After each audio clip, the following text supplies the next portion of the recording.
He drifts in a vast, cold expanse, a memory of summer, a distant, unfamiliar concept, as the chill seeps into his very bones. The darkness around him is absolute, a suffocating blanket he's never experienced before.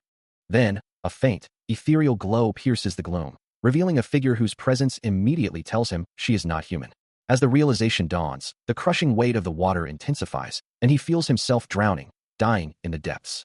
The non-human entity, Rokuko, floats closer, her pale blue hair and golden eyes radiating a soft, otherworldly light that illuminates the watery void around her. He struggles against the inevitable, a desperate denial echoing in his mind, but her presence remains, undeniably not human. Her serene gaze holds him captive in the depths, a silent witness to his struggle. Suddenly, the traumatic vision shatters, replaced by the mundane reality of a scanner beeping, confirming a small purchase of 301. A hand holds a plastic bag, and a voice asks if he has a CS point card. He finishes bagging the items, a small smash of the register confirming the transaction, just as he needed. With a polite, "Have a nice day," he sends the customer off. Receiving a customer in this nonsensical world's convenience store, he watches them depart. It's a pretty rare event, he muses, hearing the customer's thoughts about feeling sad for him and wondering why they have to live like this. He doesn't care why he's working in this store, as long as his pay is good, his attention drifting to his phone, scrolling through recommended reads. That aside, the real question is how he's going to spend all this free time, he thinks, then offers a bright, "Thank you," to a girl named Olga, who still looks healthier than before and is quite attractive. His thoughts continue to wander, a contemplative expression on his face. A new character has been added, he observes, picturing the familiar pale blue-haired Rokuko alongside a fierce red-haired girl with small horns, a cruel addition to the story. He can usually predict how the story will go from the very beginning, but this new development makes him pause, a slight escaping him. He finds himself drawn to the simple predictability of fantasy, where a pale blue-haired elf, Rokuko, stands beside a new, red-haired girl with horns and a tail, a figure he finds undeniably attractive. He appreciates the grand narratives of dragon hearts and powerful magical swords, the kind of artifacts that drive epic tales. It's the promise of a truly epic story that captivates him, a world where events unfold with satisfying grandeur. This is precisely why he loves fantasy, because it's so straightforward, allowing him to always predict what will happen next, unlike the unpredictable nature of his own school life. Even after graduation, as he ages through a life of unseen adventures, this comforting familiarity remains a constant. He muses that for Oh Ji-yoon, his alias, there haven't been any promotions, right? Having survived another day, he always thought he'd become someone else, but instead, he simply walks home. Suddenly, a strange sensation makes him pause, a flicker of unease, and he realizes something is terribly wrong. Before him, a monstrous, tentacled creature with glowing yellow eyes emerges from the depths, its grotesque form rippling with dark energy. Standing by the water's edge, he watches the ripples spread across the surface, a quiet moment after the chaos. Suddenly, a voice cries out, "Somebody fell in." As he drifts in the frigid depths, a thought surfaces, he shouldn't have gone into the water, especially with how cold it is, but he probably wouldn't have been able to get help anyway. A profound sense of disorientation washes over him, leaving him unable to recall what truly happened. Then, a soft glow envelopes him as he opens his eyes to an ethereal blue void, finding himself floating alongside a familiar figure. He wonders if he's dead, and who this other person could be. The elven woman, her eyes closed in serene contemplation, responds with a question of her own, identifying him as a peered soul, of sorts. His own eyes, now glowing with the same ethereal blue, widen in a moment of stark realization. He truly messed up this time. The elven woman, still lost in thought, muses on her own existence, believing she shouldn't be able to find him, and questioning if she herself is a mistake, or if this strange place is the real world. Looking at her, a new thought forms in his mind. Perhaps she is like him, too, a bug in the system. Still adrift in the ethereal blue void, a profound sense of coldness washes over him, a stark contrast to the warmth of a summer that shouldn't have ended, as Rokuko's voice echoes directly into his mind, sensing something unique about him. She speaks of a second chance, a concept that only deepens his confusion, leaving him to wonder what exactly she means by another. The dazzling light around them seems to confirm her words, a radiant manifestation of this new world. Within this glow, Kaimo appears, distinct from others in this realm, identified by Rokuko as a bug in the system. This concept of being a bug ties into the idea of reincarnation, a phenomenon often experienced by heroes in countless tales, and Rokuko can sense the essence of a new world clinging to him, a scent only detectable by those who have truly died. As the implications of her words settle, Kaimo looks down into a dark, swirling abyss, his internal plea echoing his fear of death and his rejection of being merely a bug. From the depths of that darkness, a monstrous, shadowy creature with glowing red eyes lets out a terrifying roar, its sharp teeth bared in a primal scream. Elsewhere, in a dimly lit, cavernous space, several small, potato-like creatures with wide eyes are seen voraciously munching on something, their chewing sounds echoing through the quiet. Small, potato-like creatures scurry about, one pushing a brick with a soft thud. Another grasps a shovel, its small form surprisingly capable. Towering over them, a monstrous figure with glowing red eyes and green-gray skin stares down at its own massive, clawed hands, a question echoing in its mind. Red lines pulse across his scarred back as the realization hits him, a choked gasp escaping his throat. This isn't his body, this isn't him. Disoriented, he tries to speak, his voice a guttural growl as he questions his surroundings, while the small creatures around him emit soft, curious sounds. A wave of panic washes over him. He can't form words, only monstrous sounds, and the sight of his new, grotesque form fills him with dread. Grasping a shovel, a tool he instinctively recognizes, he confirms his internal alarm. This body, scarred and alien, is not his own, a painful truth that echoes repeatedly in his mind. The physical agony of his transformation is immense, but the emotional torment of his new reality is even worse. With hands clasped in fervent prayer, a plea echoes through the void. As Rokuko, her eyes glowing with ethereal light, whispers, "I beg you, please." Her prayer follows a glowing figure plummeting into a dark abyss, a desperate wish for strength to withstand all hardships and not lose himself. As the system registers the new protagonist, Masuda Kaima, in a world titled Dungeon of the Endless, also known by the alias Ojiyun. Now designated as a monster level 0.001 noob, with empty skills and equipment, Masuda Kaima finds himself staring at a small, potato-like creature, his new instincts overriding his previous human thoughts, realizing it's more important to avoid a fight right now. Observing the creatures munching on something, he thinks to himself, first you eat a tasty-looking piece of dirt. But his monstrous form's superior senses tell him otherwise, urging him to eat the creature instead, as he realizes, it's too hard for me to eat dirt for now. With a gurgling sound, the creature is consumed, leaving the remaining potato-like beings to ponder the grim reality. What goes in must come out.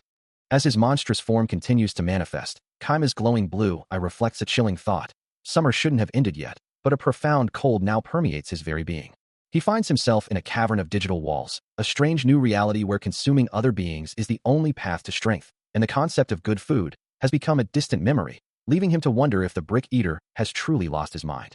A small, potato-like creature scurries nearby, as Kaima ponders his past, recalling countless previous lives and the precious items he once sold in caves, never imagining he'd end up in this hell after dying. Suddenly, a system notification appears, revealing new skills, dirt eating, E, and brick poop, E, confirming he has indeed received new abilities. The potato-like creature looks on in surprise, as Kaima processes the unbelievable truth. He's gained an actual skill. Another system message appears, displaying Glorious Soul, E, as a new soul skill. The small creature recoils in terror, sensing the bloodlust and the very essence of soul emanating from Kaima, realizing that people are now merely about them. A pale blue-haired figure, glowing with an ethereal light, drifts through a shimmering void. He recalls the moment of his rebirth, thinking, I, who had died in an accident, was given a chance at reincarnation. He remembers a past life, surrounded by companions in a vibrant fantasy world, and how at first, he was overjoyed, believing he'd finally be able to live a normal life. But a brown-haired girl lies in bed, looking unwell, as he realizes, if it could be that easy, I wouldn't have had to live in a place like this. Now, surrounded by small, yellow, blob-like creatures, a status window appears, revealing a new skill, Glorious Soul, E, a power greater than the original, consuming no mana, usable infinitely, and granting no physical limitations. He muses, this is definitely the flow of events to become a protagonist. A monstrous, multi-eyed worm-like creature looms in the darkness, as he wonders, I wonder, how much time has passed? The creature's many eyes blink, its sharp teeth glinting, as a gulping sound echoes. He then laments, but I can't go to sleep. The Glorious Soul skill is still active, and a small, blue-haired figure is crossed out, indicating a problem. The blue-haired figure, Rokuko, smiles brightly, as he exclaims, yes, that's the answer. He muses, reflecting on his new reality. It was just a few months ago that he was a normal person, living a normal life. Now, surrounded by grotesque creatures like this blue-skinned ogre, he's just a brick eater, a dungeon master, and a monster. He recalls the words of the goddess, who had promised him a protagonist's journey, yet here he is, observing a small, weak goblin-like creature, a mere level 1, with a battle power so low it's almost laughable. Even a slightly larger, more formidable blue ogre, though higher in level, still possesses a battle power that seems insignificant in the grand scheme of things. He finds it hard to believe that he's seeing such weak creatures, a horde of tiny goblins led by a single blue ogre, and yet, this is his reality now. However, his attention is drawn to two new figures, red-skinned humanoids with horns and flowing black hair, who appear to be much higher-level beings. One of them, a male with sharp features, seems to be observing him, his presence exuding a palpable sense of power. The other, a female with a striking figure and long, dark hair, also possesses the same demonic features, confirming his suspicion that these are not ordinary monsters. He observes a striking figure, her red skin and horns a stark contrast to the dungeon's gloom, noting how human-like she appears, despite her demonic features. Standing beside a towering gray-skinned brute, she watches as the low-level monsters below begin to stir, their movements catching his attention. His system quickly identifies her as a boss-level succubus, boasting an individual battle power of 4,000. Suddenly, the succubus turns her attention to the muscular gray figure, a whip-like weapon crackling with energy in her hand. The gray monster recoils in shock, as the smaller creatures scatter in terror, their panicked cries echoing through the cavern. He strains to understand the chaotic sounds, frustrated that his supposed bonus of comprehending monsters seems to have a critical flaw. The succubus watches the fleeing creatures, her gaze cold and calculating. With a sudden, powerful motion, she lashes out, striking the gray monster with brutal force. The impact is devastating, crushing the head of a nearby zombie monster with a sickening crunch. As he observes the powerful demonic presence, a single thought escapes him, a quiet exclamation of awe at the sheer spectacle unfolding before his eyes. The glowing figure of the succubus radiates an immense power, and the realization that he can be this close to her, that he can even exist in her presence, fills him with a strange sense of belonging. The air around them feels unnaturally cold, a stark contrast to the warmth he remembers, and seeing the succubus alongside her towering, gray-skinned companion, with smaller, blob-like monsters scattering in terror, makes him feel as though he's truly been reborn into a fantasy world. He watches the small, brown creatures, their simple forms quivering, and muses that somewhere in this new world, there must be others like them, and from their distinct vocalizations, it's clear they are female. His gaze then shifts to the massive gray monster, a silent, imposing figure, considering it as one of those things that now populate his reality. He ponders his own existence, thinking that for a brick eater like himself, his lifespan might be limited, but quickly corrects himself, realizing he's more concerned with his stamina in this new, dangerous environment. His thoughts drift to the duffel bag he's carrying, the one containing all the items he's painstakingly gathered since his arrival. With a sudden impulse, he decides to take a look inside. As the gray monster now holds the duffel bag, Kaima realizes that this was something he had completely forgotten, even before his rebirth, and in this place, where strength is everything, there is no law and no order. The massive gray monster barks orders at the smaller, blob-like creatures, urging them to work faster. He watches them, reflecting that after arriving in this world as an unexpected bonus, their situation has only worsened. A frustrated sigh escapes him as he acknowledges his own current state, a brick eater. Yet, he firmly believes that eating bricks from ruins is something those creatures would do, but he is not like them, for he is Ojiyun. Suddenly, a brilliant blue crystal begins to glow with an ethereal light. He vehemently denies any connection to the brick eaters or zombie bastards, asserting that he was human from the very beginning, and that's the truth. Internally, a glowing orange figure, surrounded by the small creatures, seems to ignite with new energy. The blue crystal continues to glow, and he feels a strange comfort building, a sense of change, as if wrapped in a warm blanket. This sensation, like a warm blanket in his mind, feels like a comforting hug. He feels an overwhelming surge of power, as if anything is now possible, and a hidden skill begins to activate within him. His eyes glow with an intense blue light, and his hair shifts to a pale, ethereal white, confirming the profound change. As the transformation completes, a torrent of knowledge floods his mind. The very laws, language, and history of this world, memories long sealed away now rushing back to him. He stands tall, a glowing silhouette, declaring his true self. I am the glory of Babel. His electric blue eye gleams with newfound awareness, a silent affirmation of his awakening. The gray monster, observing the distant, glowing figure, expresses its utter confusion. It questions the change, wondering what happened to the brick eater, but the transformed man asserts his true identity. I am a human. I am Ojiyun. A system message confirms his new ability. The glory of Babel, a skill granting understanding of the world's language, laws, and history, leaving him to curse the inexplicable nature of this skill. He feels a chill, a stark contrast to the warmth he remembers, as if summer itself has been abruptly cut short. His thoughts echo the sudden cold, wondering why it feels so frigid. Deep within a cavernous space, small, round creatures stir, their glowing eyes piercing the gloom as low growls echo through the darkness. One of them, the dungeon master, looks around with a puzzled expression, a soft thumping sound accompanying its movements. A wave of distress washes over him, a frustrated groan escaping as he begins to complain softly to himself. He can hardly believe his own failure, his barrier pierced, and now, this new, unwelcome development. An imposing gray monster looms over him, eliciting a sharp TSK of annoyance from the dungeon master, who now bears the title of the dungeon master. Amidst scattered rubble, the dungeon master collapses, utterly exhausted, a weary sigh escaping him as he wonders if this tiring ordeal will ever end. Lying defeated on the ground, he laments his miserable existence, convinced he is nothing but a failure.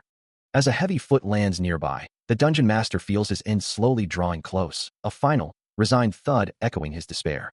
He can only assume his days have passed by at this point, thanking all those responsible and the system that have forced him to this fate.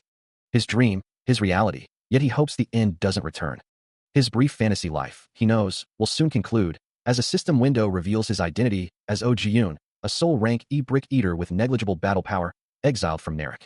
His skills, merely dirt-eating, brick poop, glowing ball, and the glory of Babel, underscore the hopelessness of this unbalanced existence, a world that rejected this failed operation, a fallen game. Another creature, identical to him, questions his actions, while he responds that the system is speaking to him, before simply stating, book. He stares at his reflection in a puddle, wondering if he ever truly thought of himself as a hero, acknowledging that he didn't run away, even if he didn't shovel away all the dirt and rock. As a faint, star-like glow appears, he exclaims about the rain in overdrive, while his companion lets out a relieved sigh. Looking down in resignation, he simply states his identity. I'm just a brick eater. Meanwhile, the succubus, a girl whose body was taken by a demon and soul by a system, cries out in anguish, refusing to accept her fate as a brick eater. With a somber expression, he realizes he will have to see her again soon. He finds himself in a desolate, rocky expanse, the ground shifting beneath him. A sigh escapes him, acknowledging the tedious task ahead, as another of the gray, brick-eating creatures approaches. Suddenly, the ground gives way, sending him plummeting into a dark, unseen abyss. The descent is long and silent, a void stretching endlessly below. He falls deeper, past rows of jagged, monstrous teeth, into the gullet of something immense. The darkness consumes him entirely, the path ahead unknown.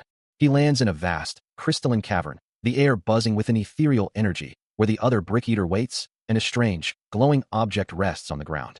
He approaches the object, a luminous blue crystal radiating a cold, soft light. Far away, in a desolate space, a succubus clutches a similar crystal, her expression etched with profound sorrow. She gazes at the gray monster, her expression a mix of concern and frustration, wondering why it seems so lost in thought. The monster, however, remains unresponsive, prompting her to question its ability to even comprehend her words, let alone search for the brick eater in such a shallow dungeon. She continues to lament the situation, believing the brick eater to be a mere human, incapable of surviving the dungeon's depths, while a small inset shows the very human she speaks of, Masuda Kaima, seemingly unconscious. The succubus then questions the monster's understanding of the brick eater's true nature, suggesting it might be a demon or a monster itself, given its unusual abilities. She concludes that the brick eater must be a demon, as no human could possess such power, especially after falling into the dungeon's deepest reaches. Meanwhile, in the crystalline depths, Masuda Kaima slowly regains his senses, a thought echoing in his mind that he's been dead for a long time, as he questions the gray monster before him, asking if it's the one who saved him. He then asks if the monster is a dungeon core, or perhaps a monster that has evolved into one, his voice filled with a mix of curiosity and confusion. The monster simply stares back, its tongue lolling out, as Kaima, still disoriented, wonders if it's even capable of understanding him. A soft poof echoes as he slowly regains consciousness, a profound disbelief washing over him. He can hardly believe he's still alive, having been certain of his demise, yet his memory of the events remains hazy. Feeling his body, he notes no serious injuries, then turns his gaze toward the towering figure before him, asking if it was the one who saved him. Despite the low growl emanating from the creature, he expresses his gratitude for the rescue, even from a monster. Yet, a crucial question lingers, one he needs answered. Is it a dungeon core? He still can't comprehend why he was saved, especially since he isn't even an awakened being.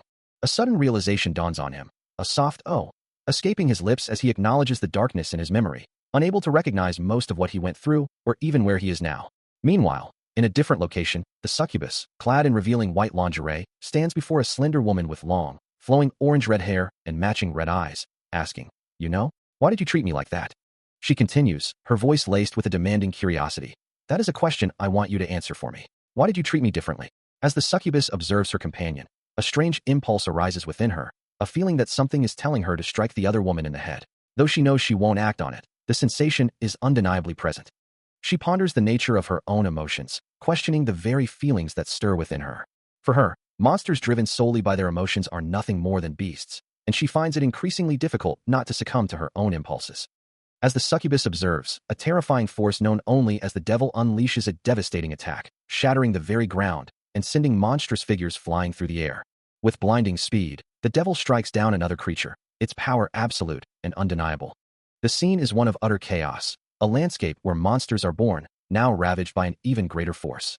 Amidst the destruction, the devil stands, a silent, imposing figure, its presence radiating an aura of pure, unadulterated power. The succubus watches, a flicker of concern in her eyes, realizing the devil isn't even trying, its movements effortless. She notes with a hint of unease that the powerful entity doesn't even acknowledge her aura, a testament to its overwhelming might. Suddenly, the focus shifts, a single eye glowing with intense energy, signaling a change in perspective. In a different, organic chamber, a green-haired figure stands before a bloodied Masuda Kaima, who is trapped within a cage, declaring, "Look, this is my creation." The creator then addresses him directly. "Oh Jiun, you're the first one I've ever created." The creator stares down at a severed crab arm on the blood-splattered ground, a look of utter bewilderment on his face, as he realizes a similar, grotesque appendage has replaced his own left arm. A powerful brick eater's soul stone, glowing with an eerie purple light and bound by chains, is discovered amidst a pile of trash, a surprisingly pleasant find. Holding the newly acquired artifact, the devil acknowledges the efforts that led to its capture, hinting at a reward for his subordinate. The creator, appearing humble, dismisses his own contribution as merely doing his job, then cautiously inquires about the soul stone's intended use. The devil's response is cryptic and ominous, promising that the creator will soon witness the stone's purpose firsthand, as the body is ready. He declares his need for more power, a statement that prompts the creator to question if the current power isn't already sufficient. A strained groan escapes the creator, his body trembling as a terrified scream tears from his throat. The devil stands over him, now on the ground, silencing his questions with a chilling reminder that the creator himself stated the soul stone was the key to the body. With a crackling sound, the devil's hand glows with malevolent energy, reaching towards the creator's terrified eye as a tearing, gnawing sound fills the air. A new form takes shape, its eyes glowing with an electric blue light, as the being observes itself, noting how much more human it now appears. A slight chill runs through him, a sensation he can't quite place, as he admits uncertainty about his new abilities. The devil, standing over a weakened creator, confirms that a body has been prepared, while the AI system identifies the brick eater's soul stone. Kaima, feeling the cool presence of the soul stone, acknowledges his new form's appearance, while the devil reiterates his intention to use the stone to prepare this body. With a firm grip, the devil continues to drain creator, whose energy visibly flows into the soul stone. The devil expresses his satisfaction, anticipating the intelligence and knowledge he will finally obtain. Creator, bewildered, struggles to comprehend the rapid loss of his magical essence. He questions where his magic is disappearing to so instantly, as the soul stone pulses with vibrant energy. The brick eater's soul stone glows with an intense, almost chaotic light, absorbing the stolen power. As the dark figure continues to drain the creator's essence, a chilling declaration echoes through the space, a low, guttural laugh preceding the words. He proclaims, "I am the devil."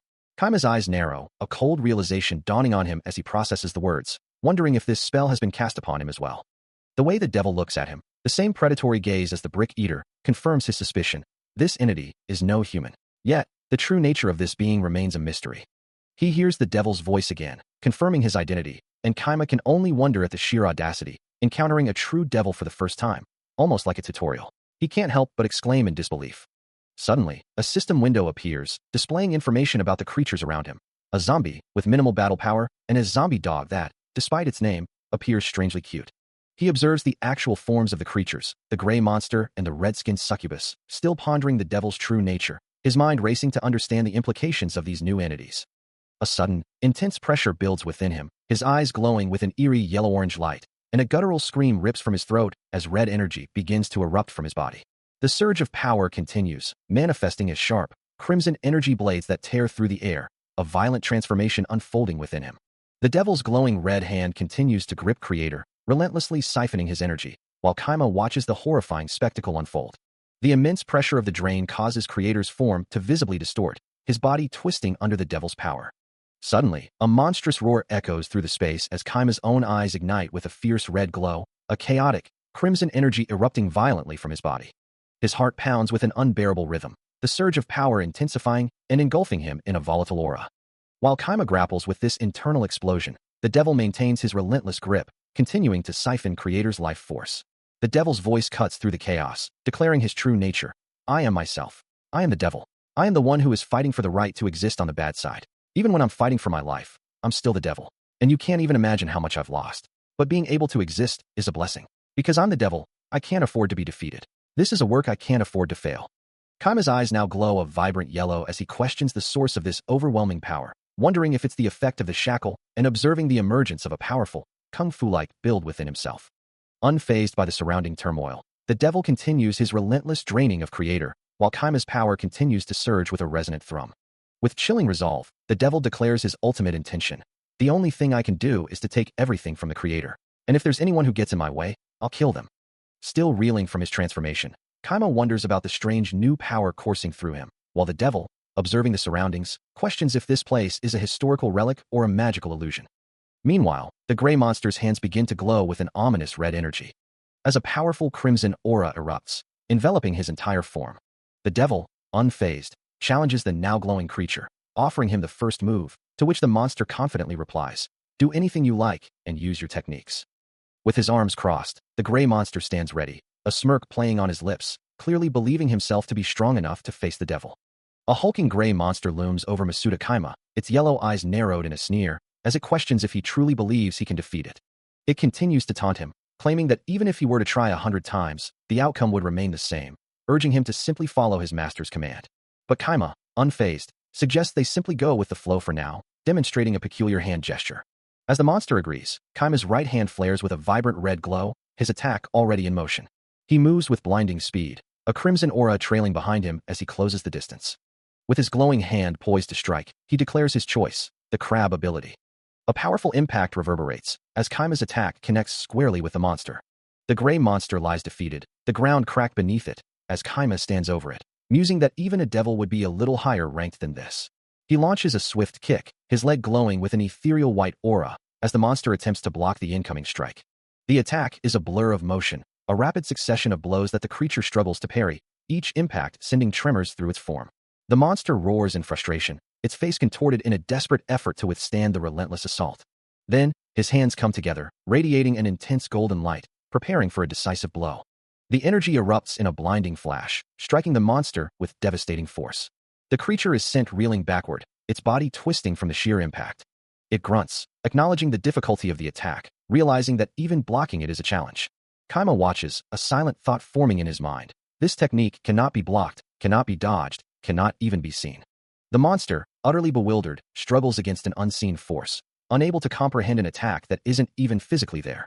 He sighs, looking down at the distressed succubus, who groans in pain, before casually remarking that everything is wrapped up. Later, in a different setting, a scientist-like figure with a long white beard and glasses asks Kaima how his body is holding up, to which he replies that he's doing well. The scientist then expresses his relief, stating that he'd be in trouble if Kaima were to break. The older man continues, feeling his soul being drained just by talking to Kaima, and admits that it's unavoidable. Kaima then mentions that he's been promoted to assistant, and the scientist congratulates him, adding that he'll have to work hard in the laboratory. He then adds that it's better to be a brick eater anyway. As he speaks, Kaima holds a red brick in his hand, which crumbles into dust with a soft sound. He then steps onto a pile of broken bricks, which also turn to dust beneath his foot. Kaima continues to demonstrate, holding another brick and explaining that he can create anything he wants with it, showing a small, stylized sequence of him building a structure. The scientist, looking agitated, warns him not to be lazy with his physical training, while Kaima looks away, seemingly bored. Later, in a desolate landscape, Kaima stands next to a skeletal blue dog-like creature, telling it that he only did what he was told. Still in the desolate realm, the succubus asserts her dominance, declaring herself the lord of hell and demanding worship, while the blue dog creature struggles against an unseen force, its efforts mocked by Kaima, who observes its difficulty with a dismissive tone. Back in the lab, the scientist figure explains Kaima's unique abilities, detailing his power to both consume and create objects from bricks, and his rare capacity to form dungeons, a feat he emphasizes as singular. The blue dog creature, now identified as Moondog, expresses its intense dislike for Kaima, wishing to disembowel him, even as it acknowledges the human tendency to find it cute. The scientist reiterates the rarity of Kaima's abilities, stressing that he is the only one capable of such feats. He continues to emphasize this unique aspect, underscoring the protagonist's irreplaceable role. Suddenly, the succubus reappears, startling Kaima and Moondog, who both react with surprise as she descends, clearly agitated. Her anger palpable, she vows retribution for underestimating what she calls a loose slave. Leaving the confrontation behind, Kaima approaches a massive, intricately carved door, its ancient design hinting at what lies beyond. He steps into the vast expanse of the underground city of darkness, specifically the Baltasai area, a sprawling, cavernous metropolis bathed in an eerie glow. High above, a massive stone gargoyle watches over an ancient, sprawling city. They say Masuda Kaima is a man who acts on impulse, a man who doesn't think twice about throwing away his life. Yet, as his eye glows with an ethereal blue light, he knows there's always a reason for everything. A dark elf lets out a loud burp, holding a pot of wine, as if surprised by his own indulgence. The succubus recoils in disgust, finding his aura as filthy as his drinking habits, unaware that the wine he consumes was taken from the dark elves above ground. The dark elves of Terra scream their final breaths, their lives ending violently for every sip of that stolen vintage. The succubus scoffs at the dark elf, calling him pathetic, reminding him of their bet and his promise to be her slave, while a young blue-haired girl watches silently. He dismisses her words as stupid, the man who doesn't think twice about throwing away his life, knowing she's the only one who can help him return to his original world. He feels the chill deep in his bones, a cold that shouldn't have arrived so soon, as if summer had ended prematurely. Walking through what might be a human village, he muses that his infamous reputation as a brick eater has likely earned him some serious animosity in this new world.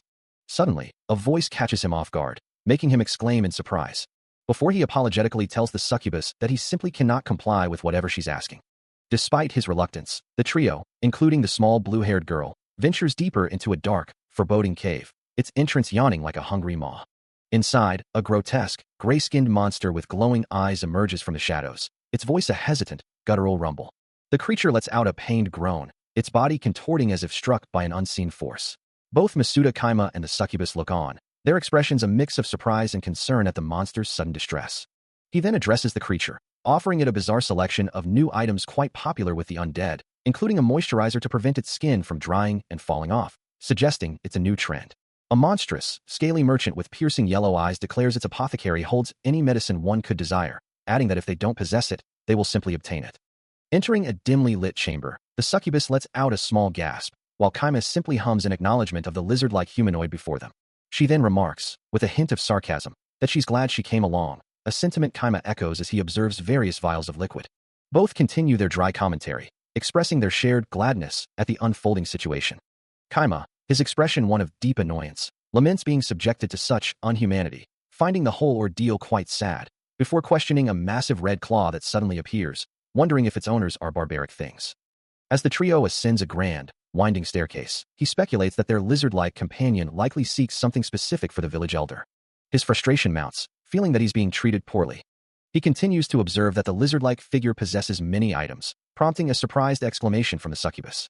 Suddenly, Kaima curses, demanding to know what they are seeing, as the succubus also reacts with wide-eyed shock. He mutters, walking alongside the succubus. If you find it boring, you can go back. I'll take care of the rest. He adds, I don't know if they're going to sleep. Meanwhile, the succubus continues her steady pace, her thoughts focused on the task at hand, thinking, but I must stay vigilant when there are humans in the streets. Their journey continues, the rhythmic sound of their footsteps echoing through the dungeon as they pass by a small group of armored figures. Elsewhere, a small girl with a red bow stands, her eyes wide with a sudden realization. A formidable force of armored soldiers marches in unison, their metal boots clanking with each step. Two of the soldiers, adorned with horns, raise their brass instruments, letting out a piercing blast that reverberates through the air. The full might of the army is revealed, a vast formation of spearmen and banners stretching into the distance. A dark, armored figure on horseback surveys the scene, its mount letting out a low growl, while the small girl's eyes reflect a growing unease. Then, a hand reaches out, gently touching the girl's head, as if in comfort or command. A sudden, sharp gasp escapes someone, their eyes wide with surprise, while the succubus, now in a human-like disguise, looks down with a dismissive hum. She offers no further explanation, simply stating that there is no need to save the weak, for such is the way of the world, as she turns and walks away. A slight smirk plays on her lips as she adds, no need to disrupt the market for something like this, mm? The sound of exertion echoes from a distant structure. A grotesque, severed monster head lies in a pool of blood, a testament to a recent struggle. A young girl with dark hair and animal ears weeps, her voice a pained whisper, Grandpa. Masuda Kaima, conversing with the blue dog creature, wonders aloud if it's interesting to show him things in this manner. He clarifies, referring to the undead community as merely stones, then turns and walks away, acknowledging the creature's presence. A formidable group of armored figures stands in formation, while a character profile introduces Collector Vivian, an undead of true bloodline, a level 4 physical collector, and the Shadow Lord of Rich. Kaima, still with the blue dog creature, speculates that perhaps the skull will be destroyed. The title card for The Dungeon Master appears, followed by a narrative insight, after learning some paths through dungeon shores. Kaima, now clad in a striking red and black ensemble, stands resolute, reflecting on his journey. Brick Eaters is environmental. He became a dungeon master because of his job, becoming one after he got the job. Before him, a monster's head lies on the ground, its eyes wide open, and he thinks, one again. Lying on the ground, he confirms, yeah, it means my abilities and the collector's are now combined into one. Now standing in a dimly lit cavern, the dungeon master observes the small, rat-like creatures scurrying around, realizing there's no police here. His red, clawed hand reaches towards one of them as he muses. If you see a criminal, you must punish them if you are stronger than them. Standing over his former self, he reflects, I'm thinking of justifying myself from the point of view of class. Yes, now I am a dungeon master. I am as a different. His yellow eyes glow faintly as he considers his new reality, a silent exclamation marking his acceptance. The dungeon master moves through the echoing cavern, the sounds of the creatures echoing around him. His gaze sharpens, reminding himself that while this world may seem small, it is, in fact, a fantasy world. He spots a basket filled with various potions, considering that they may belong to a highly magical race, or perhaps other companions. Reflecting on his transformed physique, Masuda Kaima acknowledges his new body as a masterpiece, a precious vessel that renders him impervious to even the slightest scratch. With this newfound resilience, he feels an overwhelming surge of strength coursing through him. Though confident he could easily dispatch the low-rank creatures before him, he hesitates, realizing the potential damage to the vials they carry would be too painful to bear. Suddenly, an eccentric old man, clutching a claw doll, bursts into view, angrily warning him not to touch his precious creations, lest he face a death wish. Unfazed by the outburst, Masuda Kaima calmly asks if they should proceed with the experiment, reassuring the professor not to worry. The professor, now presenting a blue dog-like creature and a gray monster, mumbles in dismay, questioning if the experiment isn't perhaps a bit too deadly. As the professor holds up a small, green, plant-like creature, Masuda Kaima dismisses his concerns, stating he doesn't think so. Running through a dimly lit dungeon corridor, the professor trailing behind him, Masuda Kaima exclaims that this situation is different, at least posing a challenge to his dignity. He continues to flee, looking back at the professor, insisting that the dignity everyone else so profusely ignored, he at least should respect. A strange, hooded creature rustles through the dungeon, its eerie calls echoing through the cavern. The creature seems to struggle, its thoughts conveying a sense of impossibility, that it can't continue much longer, while Kaima, startled by the sudden shift, can only utter a confused, huh. The professor, however, laments that at this rate, it will take days to complete their task, prompting Kaima to question if they must truly continue like this, a thought he quickly dismisses as a bit much, a sentiment the professor seems to share. The hooded creature continues its slow, deliberate movement, its footfalls soft against the dungeon floor. Suddenly, Kaima spots them, the professor, accompanied by two hulking, orc-like figures. A smug chuckle escapes the professor, confirming his expectations, but Kaima, exasperated, demands to know what he's supposed to do, his mind racing with concerns about their safety. The hooded creature seems to react to the commotion, wondering what new development has occurred, while Kaima, utterly fed up, sighs, "Oh no, not this again," a sentiment he repeats internally. The professor then turns to Kaima, asking if he's familiar with Claudal, a name that causes the mysterious new figure to react with a questioning glance, while Kaima, once again, finds himself at a loss for words. The two hulking figures stare intently at the newly introduced Claudal, their internal thoughts questioning her identity. What if she isn't Claudal? She feigns innocence, her voice a soft murmur as she questions if they could truly punish her for a simple act of pickpocketing. But two hulking, orc-like figures loom over her, one asserting with a guttural growl that they came specifically to find her. Her eyes widen in feigned terror, a plea escaping her lips as she wonders if they'll truly beat her up. One of the brutish figures reaches out, its massive hand closing in on her as she recoils. Suddenly, a new voice cuts through the tension, as Masuda Kaima appears, his eyes glowing crimson, dismissing the orcs as retarded shits. The orcs recoil in surprise, while the girl looks up, her expression unreadable. A system window flashes into existence, revealing the stats of an orc brute, a formidable foe with considerable battle power. Kaima stands firm, his voice laced with disdain as he reiterates his insult. Masuda Kaima strides forward, his large foot dominating the foreground, as he confronts a gray monster holding a small blue-haired girl, demanding, "Get your hands off of her." His face contorted in anger, he snarls, "You retarded shits." The monster holding the girl recoils in surprise, its eyes wide with confusion. As his own status window flashes before him, revealing his identity as Oh Ji-yoon, the dungeon master, he thinks, if asterisk get up. Quickly changing his demeanor, he attempts to de-escalate, calling out, Hey, everyone, hello." With a forced smile, he denies his previous words, I never called you guys retarded shits. Promise. He tries to convince the still confused monster. Just your imagination. It's an illusion. The monster, still skeptical, asks, "Is that so?" To which Kaima insists, "Yeah, it's more clear when you're up close to them." Turning away, he mutters to himself, "I should never get into a fight with them." Meanwhile, the monster's thoughts drift, remembering, he came into this world as Ji-yoon. Standing side by side, the monster chastises him, "You shouldn't have gone with your rashness." As the gray monsters continue to hold the blue-haired girl captive, one of them muses, "So, how should I cook her? I'm inclined towards raw meat myself, and you?" Another monster, its face contorted in thought, replies, "But we can't just eat her like that. She's still alive, and she's human, so there's so much we can't eat. Meanwhile, the claw doll, observing the gruesome debate, hears the monster continue. But we need to preserve her for a few days before we can eat it raw. What are you going to do about our hunger right now, huh? A sly sound escapes the claw doll as she listens. Masuda Kaima, clenching his jaw, realizes there is no choice.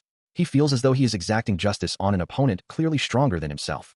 The monsters continue their argument, one demanding, "You're the one who said we shouldn't eat her raw, so what are you going to do about our hunger?"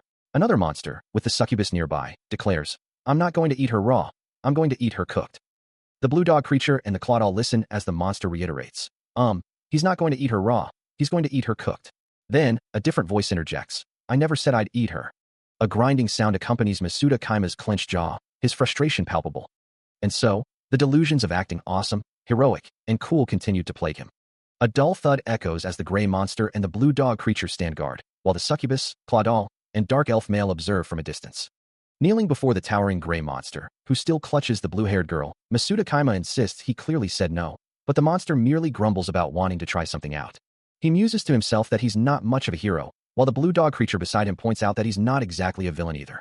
Deciding to proceed regardless, Masuda Kaima states he's doing it anyway, prompting the gray monster to lament that he couldn't have acted a little cooler. He presents a bag filled with various colorful potions, their vibrant liquids glowing softly within their glass containers. Offering the bag to the monster, Masuda Kaima asks if it's a pretty good deal, to which the gray monster incredulously replies, "Deal or not?" With a decisive tug on the monster's arm, Masuda Kaima affirms his stance with a firm yeah, leaving the gray monster to question, you sure about this?" Ignoring the monster's hesitation, he simply states, "I'm sure," as the gray monster lets out a frustrated grunt. The gray monster sniffs, its voice rumbling with discontent, wishing its opponent could be more like something else. Then, with a guttural roar, it lunges forward, screaming for him to die. Masuda Kaima, however, remains unfazed, retorting that he is currently not in a good mood. He greets the monster with a defiant "Hi there," warning it not to get in his way, asserting that it doesn't matter what it does. The monster's massive jaws snap shut, its attack closing in with a powerful "A" sound. Masuda Kaima braces for the impact, a silent, escaping him as the force hits. But then, with a flurry of kawa and sound effects, the gray monster is sent recoiling, pushed back by an unseen force. It recovers quickly, however, asserting that power scores aren't everything and that even if he got stronger, there's no point, before clamping down with a resounding chomp. With a triumphant "K" sound, the monster holds Masuda Kaima firmly, declaring it only needs to hold on to him for a little while longer. Still caught in the monster's crushing grip, Masuda Kaima struggles, his body screaming in protest as the gray monster taunts him, demanding to know what he's so angry about. He tries to apologize, but the monster simply drops him to the ground, declaring that it doesn't know what he's angry about, but it's saying sorry. The gray monster then muses on the nature of humans, wondering if they're all the same, always making excuses, and if they're truly so weak that they can't even stand up for themselves. As the monster continues its condescending monologue, Masuda Kaima lies on the ground, his eyes suddenly flaring with a terrifying red glow, a chilling question echoing in his mind. Why do I always fail? With a sudden, explosive burst of speed, Masuda Kaima lunges forward, his knife a blur as he repeatedly plunges it into the gray monster's flesh, the monster recoiling in shock and pain from the unexpected assault. Inside his mind, Masuda Kaima feels his consciousness slipping away, a dark void threatening to consume him. Yet, his body moves with a terrifying, almost surgical precision, driven by an instinct to kill, his mind fixated on cranial disintegration. The gray monster screams in agony, its body riddled with wounds, as Masuda Kaima, his eyes still glowing red, demands to know why it's so angry now. A system message flashes, revealing a new skill. Even if you have no intestines or guts, your lust for blood and flesh will always remain. Masuda Kaima lets out a chilling laugh, a sinister smile spreading across his face as he embraces his newfound, brutal power. As the monstrous figures reel from the sudden shift in power, one of the gray monsters grunts in confusion, while another questions the unfolding events. Meanwhile, Masuda Kaima's eyes blaze with an intense crimson glow, a system message confirming a physical buff fueled by cannibalistic desires. He fixes his glowing gaze upon one of the gray monsters, whose expression instantly twists into one of startled alarm. Then, with a burst of speed that leaves a red and black blur in his wake, he lunges forward. His attack connects, tearing a deep, bloody gash across the monster's torso, a system message confirming the consumption of its blood and flesh. Standing amidst the chaos, his face splattered with blood and his eyes still glowing, Kaima looks feral as the other gray monsters recoil in terror. Enveloped in a crimson aura, he clutches his knife, uttering a guttural command to let the power take hold. His face contorted in a scream, his eyes burning with an unholy light, he feels his body grow lighter, acknowledging the profound effect of this new skill. The wounded gray monster collapses with a pained cry, while Masuda Kaima internally muses on the unexpected usefulness of his newfound ability. The gray monster recoils, a guttural cry of pain escaping its maw as the brutal assault continues, its companion desperately trying to intervene. A devastating blow lands, sending the creature flying with a sickening crunch and a burst of blood. Elsewhere, a young girl with dark, wavy hair and piercing red eyes watches on, her expression one of shock and disbelief. Masuda Kaima stirs, slowly regaining consciousness in an unfamiliar bed, his mind clouded with confusion as he tries to recall the fight, calling out a name in his disorientation. He looks down at his hand, now stained with blood, his eyes glowing with an eerie red light, the severely wounded gray monster lying nearby, barely clinging to life. A monstrous grin spreads across his face, his glowing eyes fixed on the injured creature, a primal hunger consuming him. A chilling sound of something tearing through the air echoes, accompanied by a guttural whisper repeating, "Meat." Suddenly, the massive, gray-skinned monster lunges, its dark claws enveloping Masuda Kaima, who struggles in its grasp. With a sickening crunch, he is violently thrown, his red-eared form crying out as it tumbles through the air. The monster's glowing yellow eyes fixate on the smaller figure, its massive hand closing around Kaima's red-eared projection, a predatory purr escaping its maw. "Meat." Its grotesque face contorts, jaws unhinging as it prepares to devour, a spectral hand reaching out in desperation. Kaima, now in his human form, thrashes desperately against the monster's hold, the creature's hungry whisper of "meat" echoing around him. His red-eared self screams in protest, "That's my body. Stop," as the monster continues its relentless assault on his physical form. The monster's fanged maw opens wide, its intent clear, while Kaima's red-eared projection recoils in horror.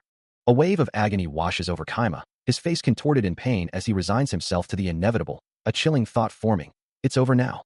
His consciousness, the red-eared projection of Masuda Kaima, reels from the gray monster's brutal assault.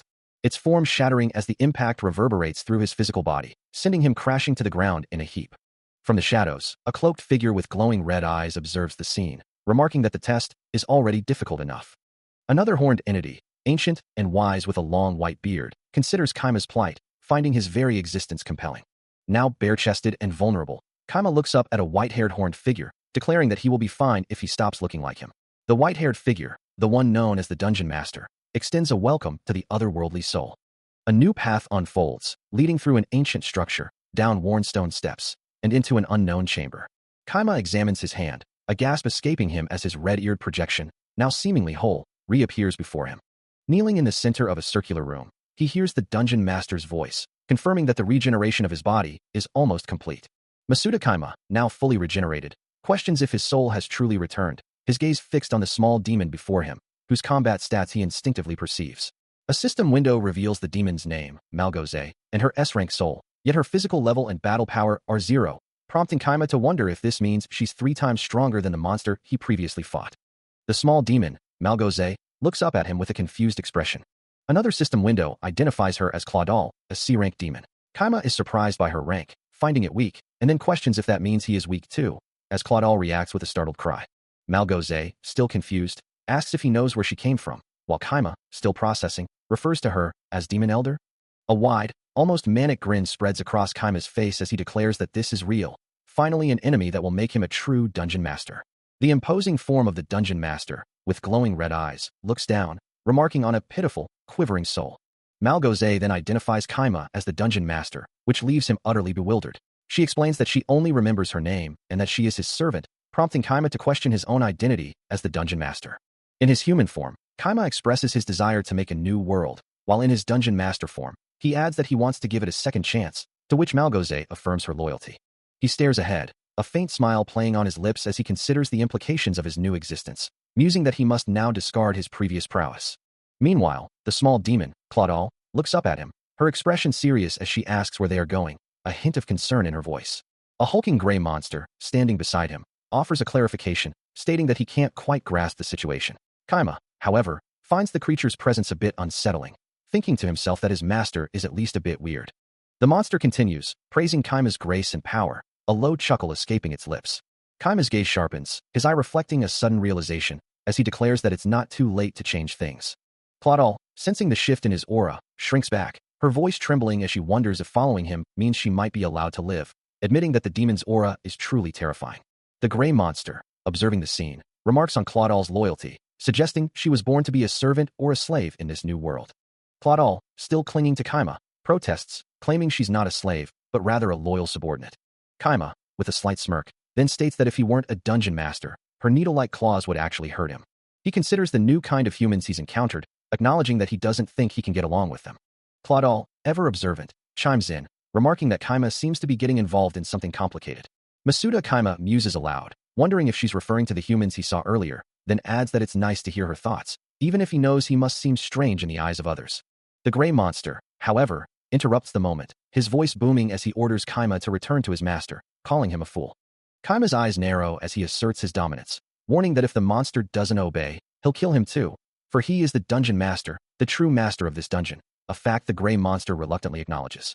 The gray monster, still reeling from the display of power, questions the purpose behind Kaima's actions. A beat of silence passes, the gray monster's heart pounding, as he realizes the true weight of Kaima's words, a final understanding settling upon him. Kaima dismisses his question, stating that someone like him doesn't need to know. Instead, Kaima offers a chilling alternative, suggesting the gray monster should focus on what will happen to him next. He watches his monster subordinates, the gray monster and the blue dog creature, as they bicker below him, their voices echoing through the dungeon. A thought crosses his mind, wondering if it could be true, that his mind imagines him being chosen as a hero, yet he can't help but question what will truly happen. He's always been someone who simply follows orders, never truly understanding the desires of others, nor what they truly want from him.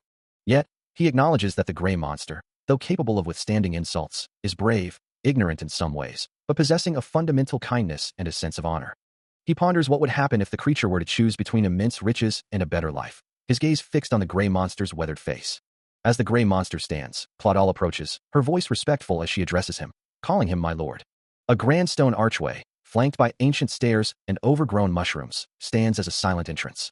Deep within the Ark Palace, nestled between miles of trash, lies Luziel's laboratory, a hidden hideout where strange creatures, including a blue dog-like entity and a gray monster, stir with crackling energy. Suddenly, a cacophony of maniacal laughter echoes through the space, and Masuda Kaima looks up, his eyes wide with a mix of shock and dawning realization as a brilliant yellow light flares around him. The blue dog-like creature exclaims that he is truly some kind of Clawdoll, calling it amazing, while Kaima himself lets out a booming, delighted laugh, his gaze fixed on something unseen above. As the blue dog-like creature watches, a colossal, multi-eyed entity, radiating intense golden light and crackling with energy, begins to manifest fully. Kaima stares up at the monstrous form, a voice questioning if he is looking at the world, as the creature's glowing eyes seem to pierce through the very fabric of reality.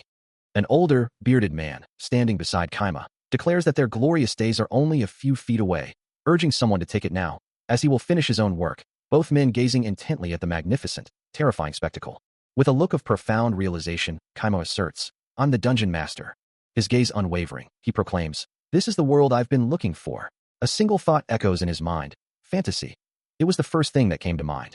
Within this world, even the remnants of the deceased are collected and auctioned, their value seemingly beyond measure. These are the residents of this world, transformed into corpses. A small, glowing creature, classified as a synthetic, with a soul rank of E, is just one example. A bald, muscular man holds two glowing blue stones, explaining that through such soul stones, one can absorb the power of this world. A system notification flashes, announcing a level up, indicating a significant increase in power and potential. Meanwhile, a succubus-like figure, her red eyes glowing with anticipation, declares herself the one who has been waiting. The narrative explains that demon children are often kept hidden, serving as bodyguards, while adult demons, whose magic power, strength, and knowledge have reached their peak, are traded. A monstrous, horned figure with a long white beard and glowing red eyes offers its service, stating that it will fight if wished, though there are likely few such bodies left. Masuda Kaima, looking surprised, questions if they are even the same race. The succubus and the Clawdoll exchange a glance, the succubus simply uttering, race, as if pondering the very concept. His identity is revealed as Oh Ji-yoon, a synthetic zombie, currently level 25 with a battle power of 255. A single, glowing blue eye stares out, reflecting a profound sense of disorientation. He stands in a dark, cavernous space, a voice echoing from the depths, speaking of origins from the underworld. A dull thud reverberates through the air. As a murky green liquid bubbles ominously, and a thought crosses his mind, his memory is gone again. He emerges from the viscous depths, his torso bare save for the boxing gloves on his hands, thinking that instead of worrying, he should focus on the present. Nearby, the Clawdoll looks down, a weary sigh escaping her lips, admitting her exhaustion with a strange, cackling laugh.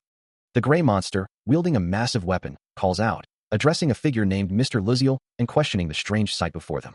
Luziel, the old bearded man, stands with the dark elf, reminding his companion that he is a paid employee, before turning to Kaima and demanding to know what he is doing in his private dungeon. As the chaotic scene unfolds, Luziel, amidst the bubbling green liquid and the assembled monsters, reacts with a startled cry, questioning if he is seeing the future or if his eyes are simply deceiving him. A sharp, metallic sound echoes, as if something is being pierced, liquid splashing violently. Then, a low hum begins to resonate, as three glowing orbs pulsate with an eerie, golden light. Fragmented images flash, a monstrous figure wielding a sword, another smirking with malicious intent, and a single, intensely glowing eye staring out from the darkness. A small, indistinct figure looks down as energy bursts, and liquid gurgles around them in a disorienting haze. Deep within a chamber, Masuda Kaima floats, suspended in a vibrant green liquid, his body seemingly inert. A closer look reveals a gruesome, gaping wound across his torso, exposing yellowed organs beneath. Yet, as shimmering green particles swirl around him, the wound visibly closes, his skin regenerating at an impossible speed. His eyes, previously closed, snap open with a sudden, intense blue glow. As he begins to rise from the liquid, the last vestiges of the green fluid dripping from his form. The old bearded man curses, watching Masuda Kaima emerge fully, his skin now a pale green, while the dark elf, Claudal, and gray monster look on, and Masuda Kaima himself wonders why he can't remember anything. A low, guttural sound escapes him, a primal expression of discomfort as he surveys his altered form. He lifts his hands, turning them over, a strange sensation washing over him as he observes the pale, gray-green skin, a stark contrast to what he remembers. A touch to his side reveals a new, unsettling firmness, his waist feeling different, almost alien. He clenches his fists, the raw power coursing through him undeniable, yet his mind struggles to grasp the reality of it all, a deep confusion clouding his thoughts. The fragmented memories of a past life, of intentions and expectations, now feel distant and irrelevant, leaving him with a profound sense of shame for a self he can no longer recall. He tries to piece together who he is, but the name, Ojiyun, and the title, Dungeon Master, flash across his vision, offering no comfort, only more questions about his true nature.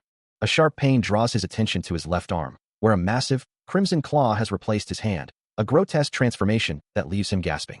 The claw pulses with an ominous energy, its sharp edges glinting in the dim light, a terrifying extension of his new form. He stares at the monstrous appendage, a chilling realization dawning on him. He is no longer merely human, but something else entirely, a zombie. Still reeling from his transformation, Masuda Kaima stands with his back to his companion, a massive red claw prominent on his left arm, as the gray-skinned monster laments. Even worse. They say that your limbs are your second parents, so you should be more careful with them. Unsure how to respond, Kaima can only offer, I'm not sure. As the monster, now identified as Junsik, turns to a blue, dog-like creature, asking, Hey there, Junsik. What are you doing to Ojiyun? The creature, Bark, responds with a sharp, bark.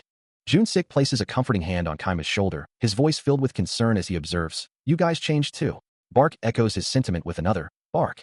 Looking down, his expression clouded with confusion, Kaima admits, I'm sorry, but I don't remember you. Junsik presses, I have, so you don't remember me? Or Bark either. Still struggling to grasp his identity, Kaima looks up, explaining, I'm sorry, but I don't remember you. He then adds, You called me, Ojiyun, earlier.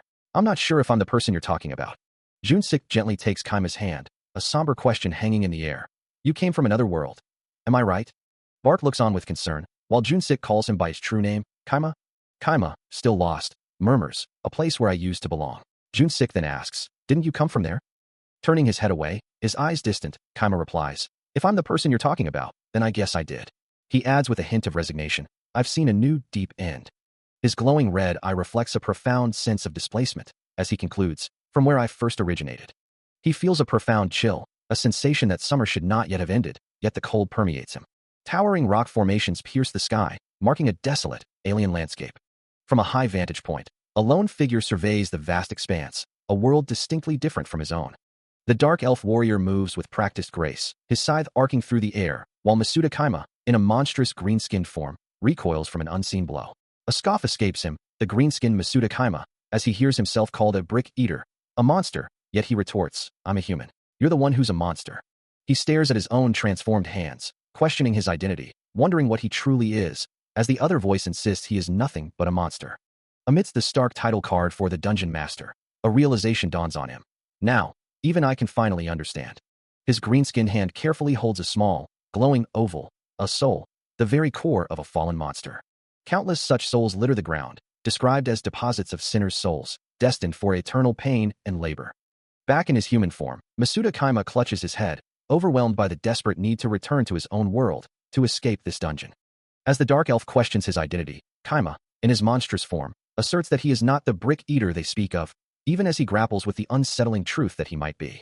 The dark elf presses further, wondering if Kaima has forgotten his past, but Kaima, now in his human form, can only recall a vague memory of being called the Brick Eater by someone, finding the thought utterly absurd. The dark elf insists that the Brick Eater is a monster who devours everything, while the Moondog, observing Kaima, simply states that he doesn't look like a monster.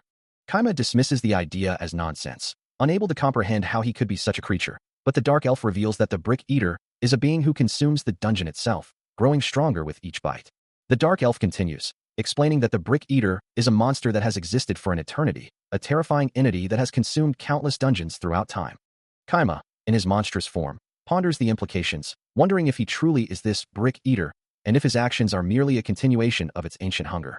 The dark elf confirms that the Brick Eater is indeed a monster, while the Moondog, with a simple observation, points out that Kaima is now eating something different.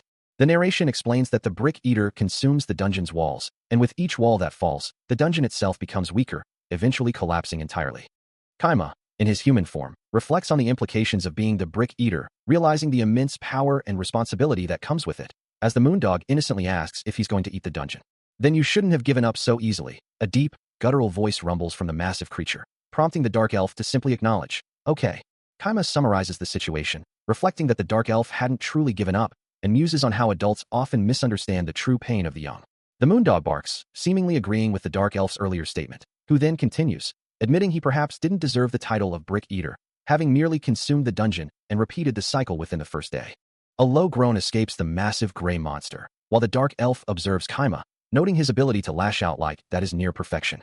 Kaima questions the elf's words, who then clarifies that Kaima doesn't seem like himself, but rather like the one he might fear, adding that their master is a magnificent being, yet the ways of the world don't always align with the will of the stronger.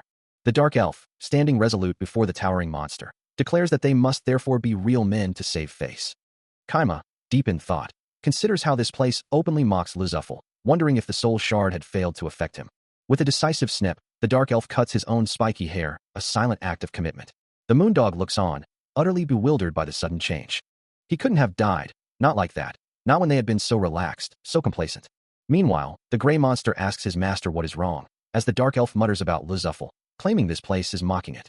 The gray monster presses for clarification, but the dark elf can only wonder if this is the soul shard that failed, a question echoed by the Moondog's soft whimper.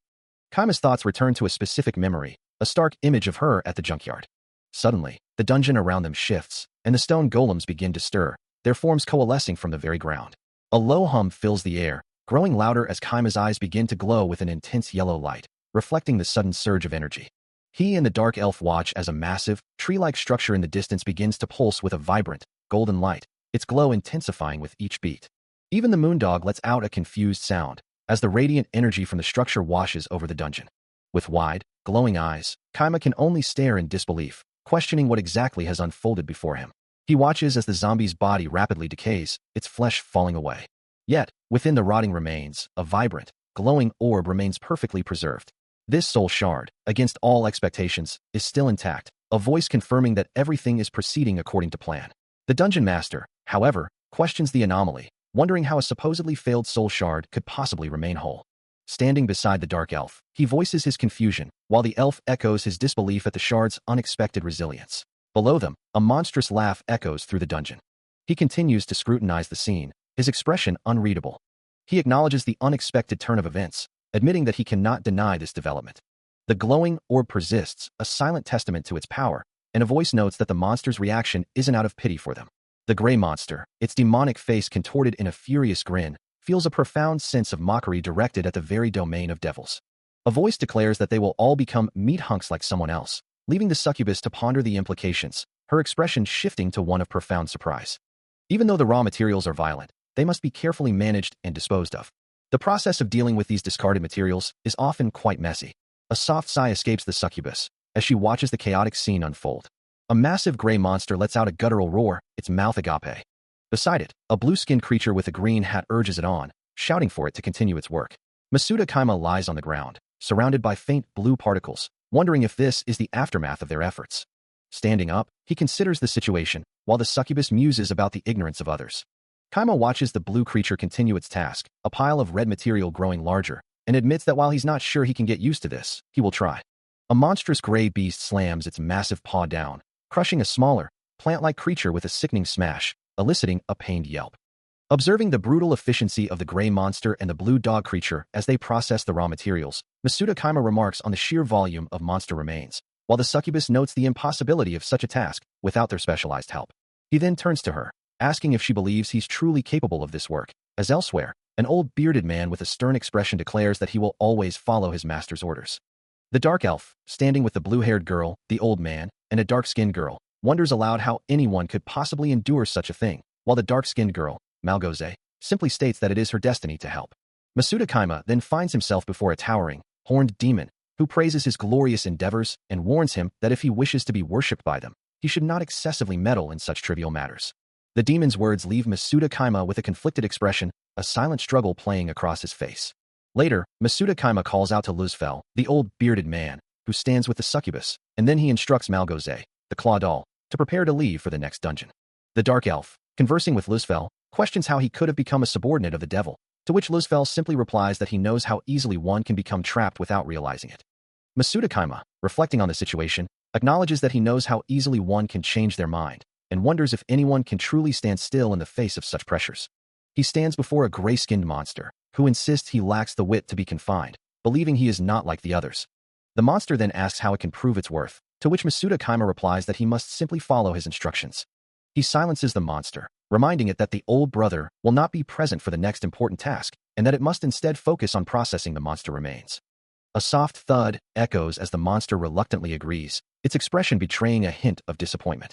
Elsewhere, Malgoze, the claw doll, meticulously processes monster remains, her thoughts focused on the task of extracting mana from the cores. The moon dog, a blue-skinned creature, also works diligently, its internal monologue revealing a desire to prove its usefulness to its master. Masuda Kaima, holding a wooden box, resolves to deliver it safely, a quiet determination settling over him. He then encounters the succubus, who asks if he knows the contents of the box, and he admits he does not, only that he was instructed to deliver it. The succubus observes that he seems to be an obedient servant, a comment he dismisses with a simple ha. He recalls a conversation with his grandfather, asking if the old man remembered what he had witnessed. The spectral figure of his grandfather confirms it, stating that the traitor's bloodline must be eradicated as it is heresy, while Masuda Kaima internally affirms that he saw all of it. A monstrous, horned demon then appears in his mind, its voice booming, denouncing him as a lowly and stupid being. The demon's words echo, reminding him that he holds the key to his people's salvation, as a glowing, ornate red orb, pulsating with energy, appears before him. He mentally pushes back against the pressure, asserting that he cannot fulfill that role and is not a traitor, but merely a delivery boy, as a small, red-horned creature appears and then vanishes. The red creature reappears, symbolizing the traitor's bloodline that must be eradicated, but he reiterates his refusal, insisting he is not a traitor, only a delivery boy. His grandfather's spectral form returns, offering a grim ultimatum. Just half a day, he states. That's the only thing that can save you. You know that. Masuda Kaima then ponders the lizard man's fury, recalling how the creature considered himself the lord of the cave, a thought that repeats in his mind. Finally, the horned demon's voice returns, warning him that the power he seeks is too much for him to handle, a dire caution that resonates deeply within him. He stands alone in a cavernous dungeon, the glowing mushrooms casting an eerie light as a voice echoes, demanding strength. His eye glows with an intense blue light, trembling slightly, as the hand of his grandfather, Luzfel, seems to reach out to him from the depths of his memory. He vehemently denies the accusation, insisting he is not the traitor, even as the narration reveals a master locked away, whose power is paradoxically the key to his people's salvation. In a vision, the ancient horned demon declares that the bloodline of traitors must be eradicated, while a younger, red-skinned version of Masuda Kaima defiantly asks if he is the traitor, only to be dismissed as a lowly, stupid being incapable of handling such immense power. The red-skinned figure pouts, insisting he is merely a delivery boy, but the demon scoffs, calling him a fool for believing he can simply take such power and leave. Frustrated by the demon's words, the red-skinned creature lashes out, calling him useless except for his long tongue. A moment of surprise washes over the red-skinned figure, as Luzfel appears, prompting the creature to question if his own grandfather is a demon. Flustered and disgusted, the red-skinned creature tries to change the subject, mentioning glowing mushroom porridge with a grimace.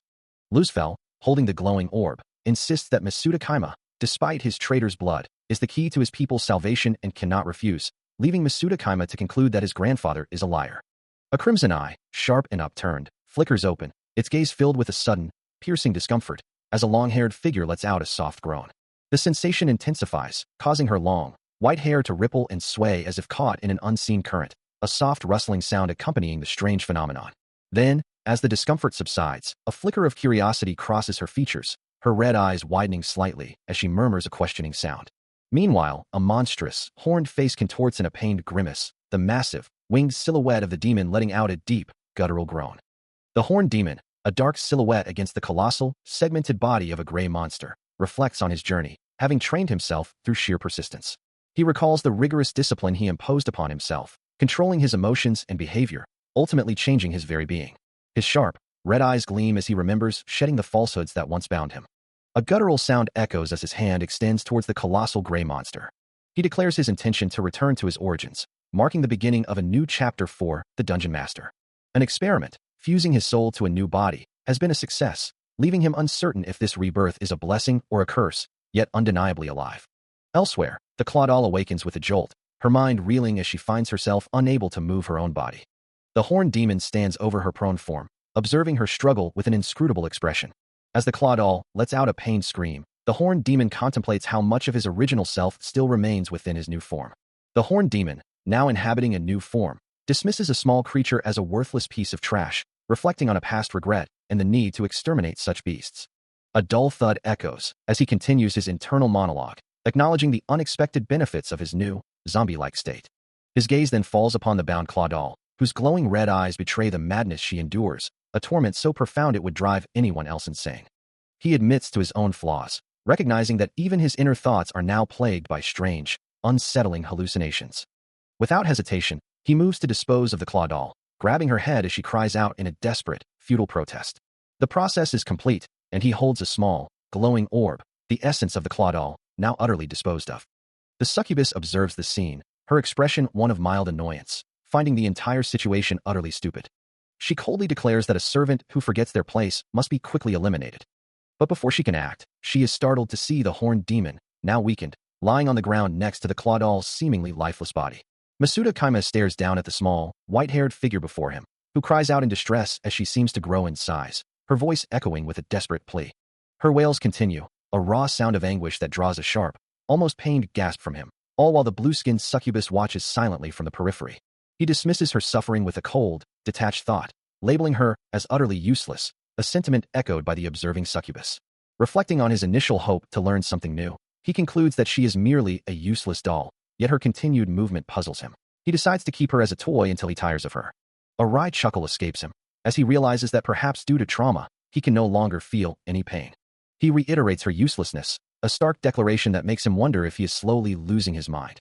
Feeling absolutely nothing, he recalls an old saying about falling out of love being like falling out of a tree, concluding that the same emotional numbness now applies to himself.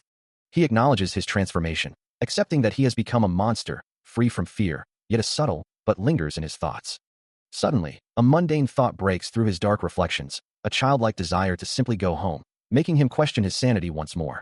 He watches the reanimated Clawdoll, a grotesque mockery of its former self, as the succubus remarks on its obvious uselessness. He considers the creature, musing that it's not even worth using as a toy, yet the succubus insists it could still serve some purpose, perhaps as a mere plaything. A scoff escapes him as he dismisses the idea, his gaze falling upon the monstrous form, which now seems to be struggling, its clawed hand twitching, its single eye glowing with a faint, unsettling light. The reanimated Clawdoll, a horrifying amalgamation of flesh and bone, begins to stir, its multiple limbs and horns shifting as if awakening to a new, agonizing existence. Suspended in the dark cavern, the creature's pale form glows faintly, as the succubus observes that the intense light of a soul stone is what powers this experiment. A skull, seemingly part of the ritual, floats near a pillar of glowing energy, its empty sockets reflecting the vibrant, pulsating light. The glowing energy coalesces into a swirling portal, a gateway that has reconnected the world with the realm of the dead.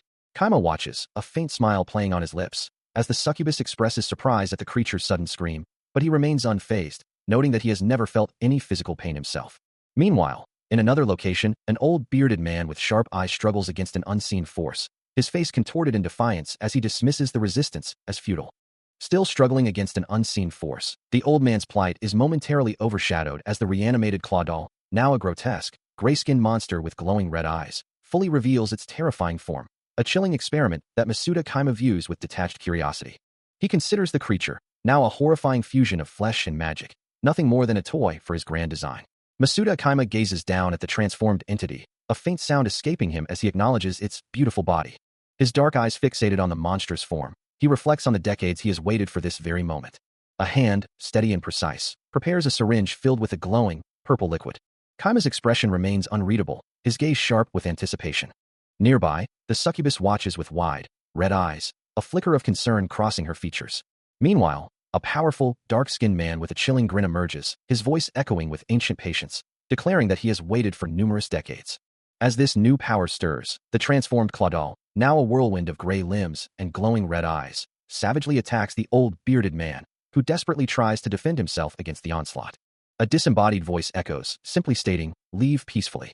A skull sits atop a container, a glowing purple liquid pouring into it, as if to suggest that actions are determined by the will of man. From the perspective of a green-skinned monster, he considers this will, and how he perceives it. He silently wishes for the divine process to be in his favor, a desperate plea in the quiet darkness. But in the dead of night, Masuda Kaima strikes, his eyes glowing with fierce determination, launching a swift attack against the monster. He closes the distance, delivering a powerful blow, the monster recoiling from the impact. But the gray monster, holding a glowing purple orb, reveals its own cunning, declaring that the poison is working very well. The orb shatters, releasing a potent burst of purple energy, its toxic essence spreading rapidly. Masuda Kaima collapses, caught in the unexpected counterattack, uttering a surprised, he dodged it. A sudden attack sends the gray monster recoiling slightly, a dagger glinting near his face. But before the blade can connect, he retaliates with brutal speed, seizing the succubus by the throat and lifting her effortlessly. "I commend your loyalty," he snarls. "Yet, you are far from worthy for me." The dagger, now useless, shatters in her hand. His grip tightens, pinning her against the wall as a dark stain spreads on the ground beneath them. "Do not mistake me for the others," he warns. "I am not a simple demon you can defeat." The succubus struggles, defiant, as he adds, "Your loyalty is tested." He stares down at her, his expression unyielding. "Why do you question your leader?" Her eyes burn with resolve. "Negative," she retorts, "the sly one can be free again." Enraged by her defiance, the gray monster's hand begins to glow with a furious red energy. "I wish to become free through own strength," he declares. "A shame. Then this conversation is meaningless," he finishes, driving a powerful, purple-charged fist into her. The impact shatters her form, sending her body exploding into a shower of glowing purple particles. The air still crackles from the force of the gray monster's attack, a blinding explosion of orange and yellow light engulfing everything in its path. As the dust begins to settle, Masuda Kaima looks on, his eyes wide with a mix of shock and understanding, a voice echoing in his mind, asking, "And which side will you choose?" The gray monster looms over him, his imposing figure casting a long shadow as he presses the choice. "Will you remain my master, or will you join me?" His large, gray hand closes around Kaima's wrist, a silent command in the gesture. "Let us now speak."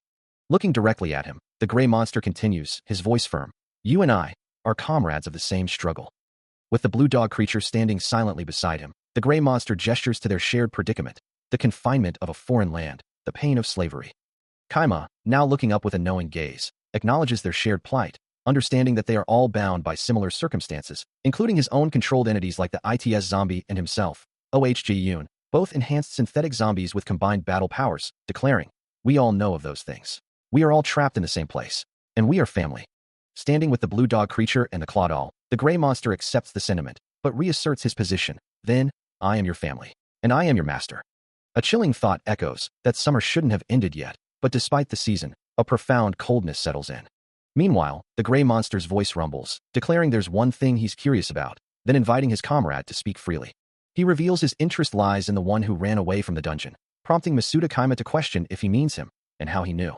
With a booming laugh, the gray monster explains he could simply smell it, then mockingly asks if Masuda Kaima still believes he's human, a question that Masuda Kaima finds irrelevant.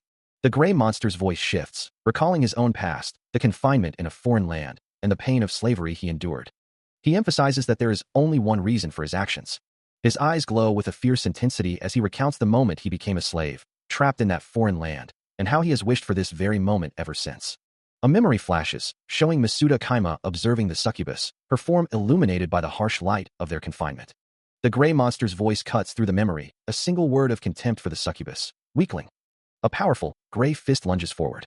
Having seized Masuda Kaima by the neck, the gray monster lifts him effortlessly, declaring the immense power gained from his past as a slave, dismissing Masuda Kaima as not being of his lineage, a mere weakling. Meanwhile, the succubus observes, her thoughts consumed by the unfolding plan, believing only one of them needs to be engaged. But the gray monster turns his attention to her, deeming her bad and a weakling, before commanding her to go to hell. With that, he sends her plummeting, still holding Masuda Kaima firmly. asserting that this is for her own sake, for being so weak. A heavy impact echoes as she hits the ground. The gray monster's large, clawed hand then grips Masuda Kaima's head, holding him captive. The succubus lies defeated, sprawled on the ground, as the gray monster declares there is no place for her in his world. Masuda Kaima, still held firmly by the head, protests vehemently, repeatedly asserting his identity as the dungeon master, the one who controls this world, unable to comprehend this defiance. A grim-faced man, his brow furrowed in deep thought, contemplates a past error, believing that redemption for their last mistake will finally arrive today. Within the dark confines of a dungeon, Masuda Kaima stands over the defeated old bearded man, musing aloud. What's the reason it's so hard to find a hunter who? Orthodox hunters are disgusting to me. From the shadows, the succubus adds, perhaps they've all been eaten by the magic-souled beasts. The old bearded man, still defiant, retorts, no, I just don't like you. His words immediately draw the ire of the claw doll, who glares at him. Masuda Kaima watches the exchange, a smirk playing on his lips, as the claw doll shouts, ho, don't you dare say that. Don't you dare say that, you brick-eater.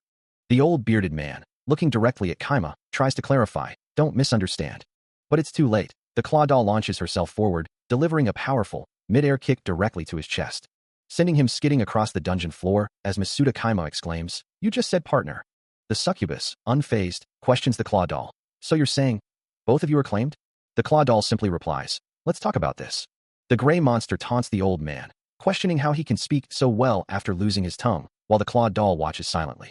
With a menacing glare, the monster declares his intent to teach the old man a lesson, winding up a powerful punch. His muscles bulging and cracking, the gray monster tenses, preparing to unleash his full might. Observing the scene, Masuda Kaima notes the arts zombie, with a battle power of 37, and Oh Ji-yoon at 100, a filthy prisoner, a red, crackling aura beginning to manifest around his hand. He questions why the old man appears so unnecessarily strong. Suddenly, Masuda Kaima gasps in surprise as the claw doll, with glowing red claws, lunges forward, intercepting the impending attack. Declaring the old man as hers, she delivers a swift, powerful blow to his face. With a resounding crash, the claw doll sends the old bearded man flying backward, a burst of red energy accompanying the impact. Kaima can hardly believe it, watching the old man calmly devour the monster's essence, while the gray monster stands by, seemingly resigned to its fate. The old man, now with crab claws, simply remarks on the monster's ample meal. This isn't good, Kaima thinks, his gaze fixed on the unfolding scene. That guy? He's now in a decent body, Kaima observes, as the old man's form shifts, becoming more muscular and imposing. He's flying around, a blur of motion. The transformed old man unleashes a powerful, mana-infused strike against the gray monster. Kaima realizing he isn't even using his own mana, but rather the mana of the monsters he's eaten. He can see it, the raw power flowing through him. Kaima continues to observe, confirming his assessment. The old man is indeed drawing power from his consumed foes, a terrifying display of absorption. Standing over the now downed gray monster, the old man taunts it, acknowledging its confidence, but questioning its lack of battle experience. And at the end of the day, a devastating blow connects, sending shockwaves through the air. With eyes glowing crimson and a menacing aura, the old man declares the monster lacks the power to be his opponent, warning that if it's made up its mind to defend its master, it must do so with its life. He finishes, grabbing the monster's head with overwhelming force, its struggles futile against his newfound might. He unleashes a flurry of devastating blows, each punch radiating with potent, white-hot energy, pummeling the gray monster with relentless force, its massive form recoiling from the sheer impact. The transformed man continues his assault, a powerful strike sending the creature crashing down amidst a burst of light and debris. With glowing red eyes, he delivers a final, concentrated blast of purple energy, pinning the monster to the ground as a faint, questioning sound escapes its lips. Standing over the defeated gray monster, the old bearded man's voice echoes with cold authority, reminding it that this is the true power of a dungeon master. He grips the monster's face firmly, declaring that he doesn't need its permission to act. Holding its head in his grasp, he demands to know why it's so surprised. The gray monster struggles, its thoughts consumed by the sudden weakness, its body feeling impossibly heavy. The old bearded man continues to taunt the defeated creature, reminding it that it was consumed by its own greed, and that its mana was far below his rank, even after only a few days. Standing over the defeated gray monster, the transformed old bearded man reflects that a true fighter must adapt daily. And with a decisive crunch, he takes another step. Looking down at his vanquished foe, he declares the fight over, warning of the near future. Yet, as he observes his own glowing hand, a flicker of confusion crosses his face. He thought he had absorbed all the mana, so why is his power still growing? Engulfed in a vibrant purple aura, his form continues to shift as he muses on a world where power changes so easily, questioning the very essence of physical or mental being. His transformation culminates in a massive, swirling vortex of dark energy, his new, demonic form fully manifesting. Meanwhile, in a different, shadowy space, a new figure with horns and wings sits contemplatively, reflecting on finally acquiring a body that fit him. His eyes widen in sudden realization as he recalls a traitor who didn't fit this body, a shocking thought. A subtle smirk plays on his lips as he confirms this is the very body he experimented with himself today. The transformed old bearded man, now a hulking figure of gray and purple, feels the surge of power coursing through him, a primal roar escaping his lips as he acknowledges the profound change within. Meanwhile, the gray monster, a loyal subordinate, declares with grim certainty that the fate of their enemies will meet its end here. The old bearded man, still absorbing the immense energy, yearns for just a little more power, reaffirming his unwavering loyalty to his partners.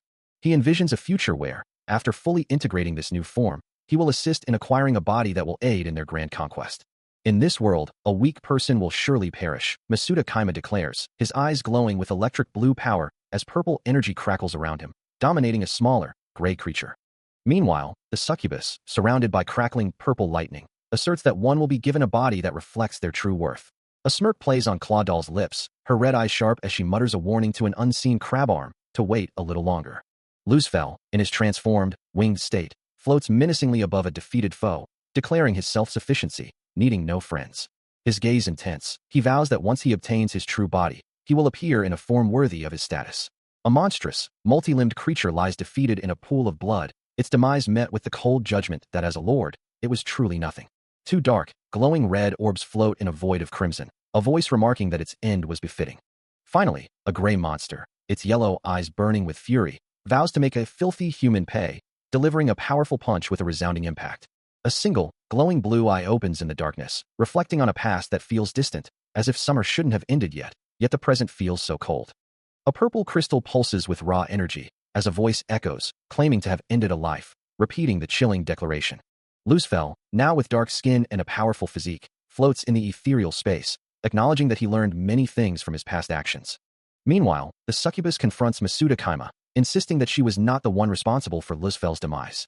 Confused, Masuda asks for clarification, but she simply questions his memory, to which he admits he cannot recall. With a purple aura flaring around her, the succubus then offers a new piece of information, mentioning an old dungeon in the Malushi area. Elsewhere, the blue dog creature reacts with surprise, then dismisses a thought, instructing someone to seek out the dragon slayer lizard instead. Back with the succubus, her eyes now glowing red with intensity, she poses a challenging question. Should they tell him Luzfel is truly dead? Her form is enveloped in a vibrant red aura, a matching crystal held firmly in her grasp. A purple crystal pulses on Luzfel's forehead, his thoughts echoing a lament that summer shouldn't have ended, yet a chilling cold permeates his very being. His eye twitches, a deep, guttural squirming sound escaping him as the transformation begins to take hold. With a powerful groan, the old man's form shifts, his skin turning gray and muscular, as electric blue energy crackles around his head. The transformed body flexes with a whooshing sound, radiating raw power. Elsewhere, the succubus lets out a guttural roar, her own transformation beginning as massive bat-like wings unfurl and her eyes glow crimson. The leathery wings flap open fully, revealing the full extent of her demonic power. Now fully transformed, the demonic figure radiates a potent red aura, her sharp eyes burning with malevolent intent. Standing triumphantly over a prone, dark-haired figure, the succubus asserts her dominance, declaring her victory. The defeated figure, Luzfel, lies motionless with a heavy thud, his transformed body now merely a mortal part of a physical race. A system message flashes, displaying Soul Rank S and Iron Chimera. As a single, glowing blue eye reflects the thought, summer shouldn't have ended yet. It's so cold though. Suddenly, a guttural roar echoes through the desolate space, as the newly transformed succubus, now a creature of pure demonic power, lets out a triumphant cry.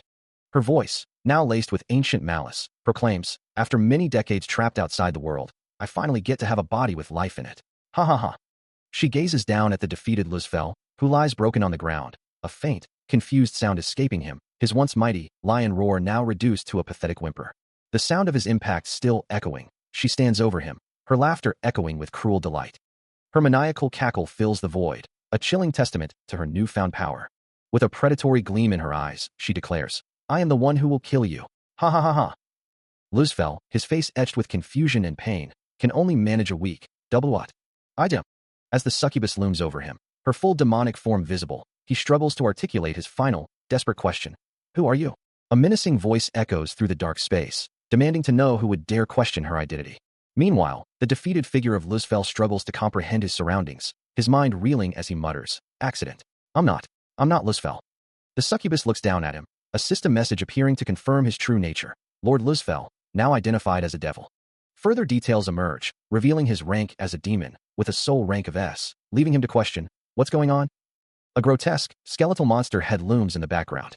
As the succubus muses on Luzfel's confusion, realizing it wasn't her who was disoriented, but another person entirely.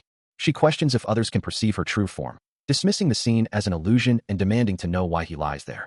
With a fierce glare, she declares her intent to kill Luzfel, insisting he will never escape his fate. Her hand reaches out, promising no compensation for his demise. A profound sense of disorientation washes over Luzfel, his transformed eye glowing with an ethereal blue light. He struggles to reconcile his new reality, the lingering thought that summer shouldn't have ended yet, juxtaposed with an overwhelming, chilling cold. A monstrous maw, lined with sharp fangs, opens in a snarl. The full, demonic visage of Luzfel is revealed, his eyes glowing crimson beneath imposing horns. Nearby, the succubus watches him with a concerned expression, reminding him not to forget the power his servants have wielded. Luzfel stands tall, his form radiating dark energy, declaring that he is no longer human. The succubus urges him to be careful, reminding him that he is still human, but Luzfel dismisses her, stating again that he is not. His very being now registers as a demon with an S-rank soul, physical level 1, and battle power 0. He then challenges, wondering if even that could restrain him. The succubus acknowledges that he has learned the Demon King's power, but he reiterates his claim, insisting he is not human. With a fierce gaze, Luzfel clarifies that he is merely a soldier to the Demon King, and does not yet know all of the Demon King's techniques. He feels his life force draining, a profound weakness settling into his transformed body, as if he is truly dying. At this moment, a voice cuts through the air, mocking him, as the succubus unleashes a devastating burst of purple energy, demanding to know if the fallen angel is ready for death.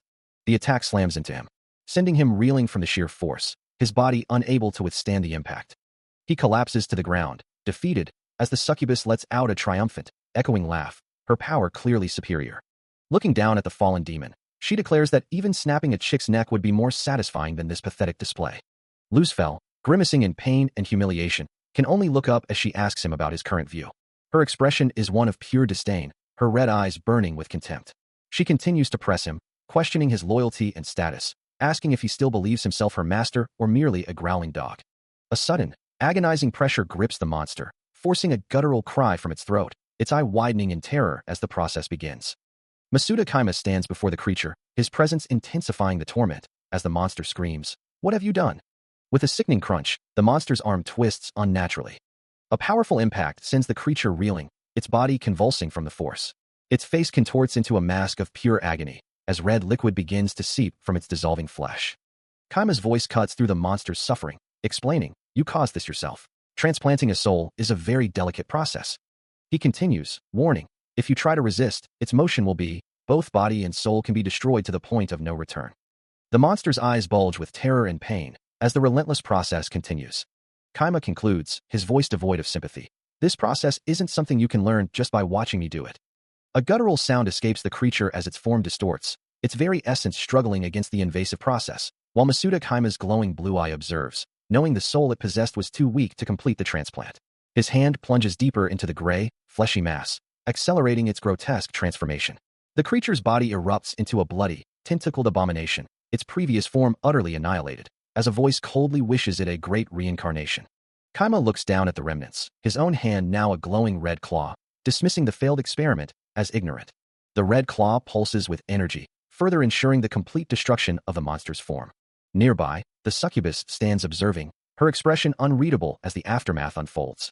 After the soul transplant's completion, Luzfel cried out for many hours, his form twisting into a monstrous, shadowy figure with glowing red eyes, consumed by agony. Meanwhile, a small, fluffy white creature with large, innocent eyes appears before a dark archway, its presence a stark contrast to the preceding horror.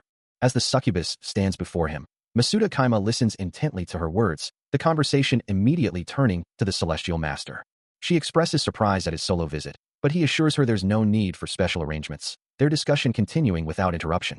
Her gaze sharpens, the succubus reiterates the gravity of the situation, emphasizing that everything revolves around the celestial master.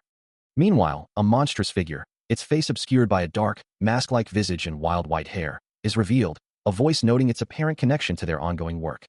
Masuda Kaima and the succubus watch a screen, a sudden exclamation escaping them as they realize the monstrous entity is the one orchestrating events, prompting the succubus to question how such a being could have been mistaken for a mere human. Staring at the image of the transformed Luzfel, Masuda Kaima grimly concludes that a rebellion is imminent. The transformed Luzfel, now a hulking, shadowy beast, recalls how he never questioned the soul of the individual, wondering if that decision had caused them any trouble. After Luzfel retreated into hermitage within the Ark Palace, it seemed as though he had completely forgotten about their very existence. A lone hand reaches out towards a massive, dark archway, a voice echoing the impossibility of unauthorized access to the Ark Palace. The front door to the Ark Palace stands wide open, a silent invitation into the unknown, prompting the succubus to question why she isn't the one opening it. With a dismissive crab-ass under her breath, she acknowledges the one who truly called them here, as the time has finally come. A nervous gulp escapes Masuda Kaima as he prepares to step into the ominous depths. His footsteps echo down the dark, red-lit corridor, knowing that that guy will inevitably bring him in, if he's very lucky. He muses that if he's fortunate, the terms of his contract will be decided by his own words, according to Luzfel's mood. Entering a more ornate chamber adorned with skulls, he grimly observes the macabre decorations, contemplating the fate of traitors' heads. A low creak sounds as he reaches for another door. The door slowly swings open with a drawn-out creak, revealing only darkness within. From the inky blackness, multiple pairs of glowing yellow eyes emerge, as a voice confirms that they have been called. A low, guttural sound escapes the shadowy creature that now looms before him, its eyes burning like malevolent embers in the oppressive darkness. The air thickens with an unseen presence. Masuda Kaima stands at the edge of a dark chasm, looking down at a shadowy, horned figure with piercing red eyes, who calmly states, "I heard you called me." The demonic entity, with its sharp features and glowing red gaze, then questions, "Who?" As Kaima looks down, the succubus floats into full view, her white hair flowing around her slender form, prompting her to repeat, "Come again." He turns to walk away, glancing back over his shoulder, and simply replies, "Yes?" A look of surprise crosses Kaima's face, his eyes glowing yellow as he stammers, "Air. That is." The succubus, now wearing a golden monocle over her glowing red eye, ponders the situation, stating, "I don't know. What should I do in this situation?" Kaima's yellow eyes widen further in confusion, his thoughts racing. "I don't know how she got here. I don't know what he's thinking." The succubus floats above a misty void, her voice echoing, "If I were here." Under a starry sky, Kaima stands on a platform, looking up at the floating succubus as he processes the situation, thinking, "I see. So that's how it is. Huh." The succubus, in her horned form, stares down at a shadowy figure, her thoughts consumed by a single, potent ability, Crag Arm. She recalls the fate of another, a traitor, who was utterly consumed by her all-encompassing black hole. A flicker of confusion crosses her face, her glowing eye reflecting a deep chill, as she wonders why such potent abilities only work on some, while others remain unaffected. The cold sensation intensifies, a stark reminder of her perceived weakness, a weakness that prevents her powers from affecting everyone. Now in a human guise, the succubus sits by a window overlooking the city, a golden monocle adorning her eye, still pondering the perplexing inconsistency of her abilities. She recalls a time when her powers were ineffective against a formidable gray monster, even with the assistance of another demon. And she remembers other powerful figures, against whom her abilities simply did not work. With a glowing orb in hand, the succubus dismisses the notion that she was simply too weak then, realizing that she is not the only one who struggles with this particular limitation. Masuda Kaima, now shirtless, confronts her, acknowledging her limitations, but expressing a keen interest in whatever she is planning, before questioning her true nature. Masuda Kaima reacts with a surprised hum as a strange sensation washes over him, causing him to question what is happening to his body. He then declares himself a scientist, one who has thoroughly studied this full-fledged phenomenon. This prompts the succubus to ask if he is the one responsible for cooking up all of this, a claim he denies. He insists he cannot lie and only speaks the truth, adding cryptically that he is not detected. A moment of realization dawns on Kaima, making him pause, as he understands that this situation isn't truly different from before. He then presents the gray monster, instructing the succubus to look after the creature. The creature whimpers weakly, its life clearly fading fast, as Kaima notes it doesn't have much time left either. Kaima reiterates that he isn't the one who cooked up the phenomenon, but rather the one who has been analyzing it. The succubus questions his claim of analysis, to which he responds with a smirk, admitting that even that might be a lie, and feigning ignorance about what she's talking about. He gazes at the gray monster suspended within its containment, a strange desire stirring within him to make it active once more. Observing its grotesque form, he admits to an inexplicable attachment, unsure why he feels so drawn to it. He can perceive the monster's emotions, a peculiar trait for a zombie dog, which shouldn't possess such depth of feeling. Its profound attachment to him remains a mystery, something he still doesn't quite comprehend. A flicker of thought crosses his eyes, finding the entire situation profoundly strange. With a hammer in hand, he strikes the containment tube, a golden glow erupting from the impact, recalling how his master once described him as a gentle person. Meanwhile, the succubus's face is illuminated by a golden light, her expression shifting to one of deep concern. He holds her close, dismissing her worries with a casual tone, leaving her unable to discern the truth behind his words. She perceives him as utterly cold, her thoughts trailing off into an incomplete utterance. Having followed the instructions precisely, Masuda Kaima observes the gray monster, wondering if his efforts have succeeded. A soft sound escapes the succubus as she notes the creature's smooth, fluid movements. A faint smile touches Kaima's lips, acknowledging the fortunate outcome of his attempt. Yet, he hadn't anticipated such a poor state over the long term, even as the monster's body functions return and regeneration is awarded. He admits to overstating his own efforts, then turns to the succubus, posing a question, though not expecting a proper answer. The man responsible for crafting the current dungeon stands amidst his creations. With a concerned expression, the succubus asks if all the monsters are truly the same. Kaima dismisses her concern, stating that he wouldn't say they are all the same, yet they shouldn't be different from the others either. Meanwhile, in a different realm, the transformed Luzfel declares that he only needs to ask one entity. Masuda Kaima's expression tightens, hearing the name Luzfel mentioned.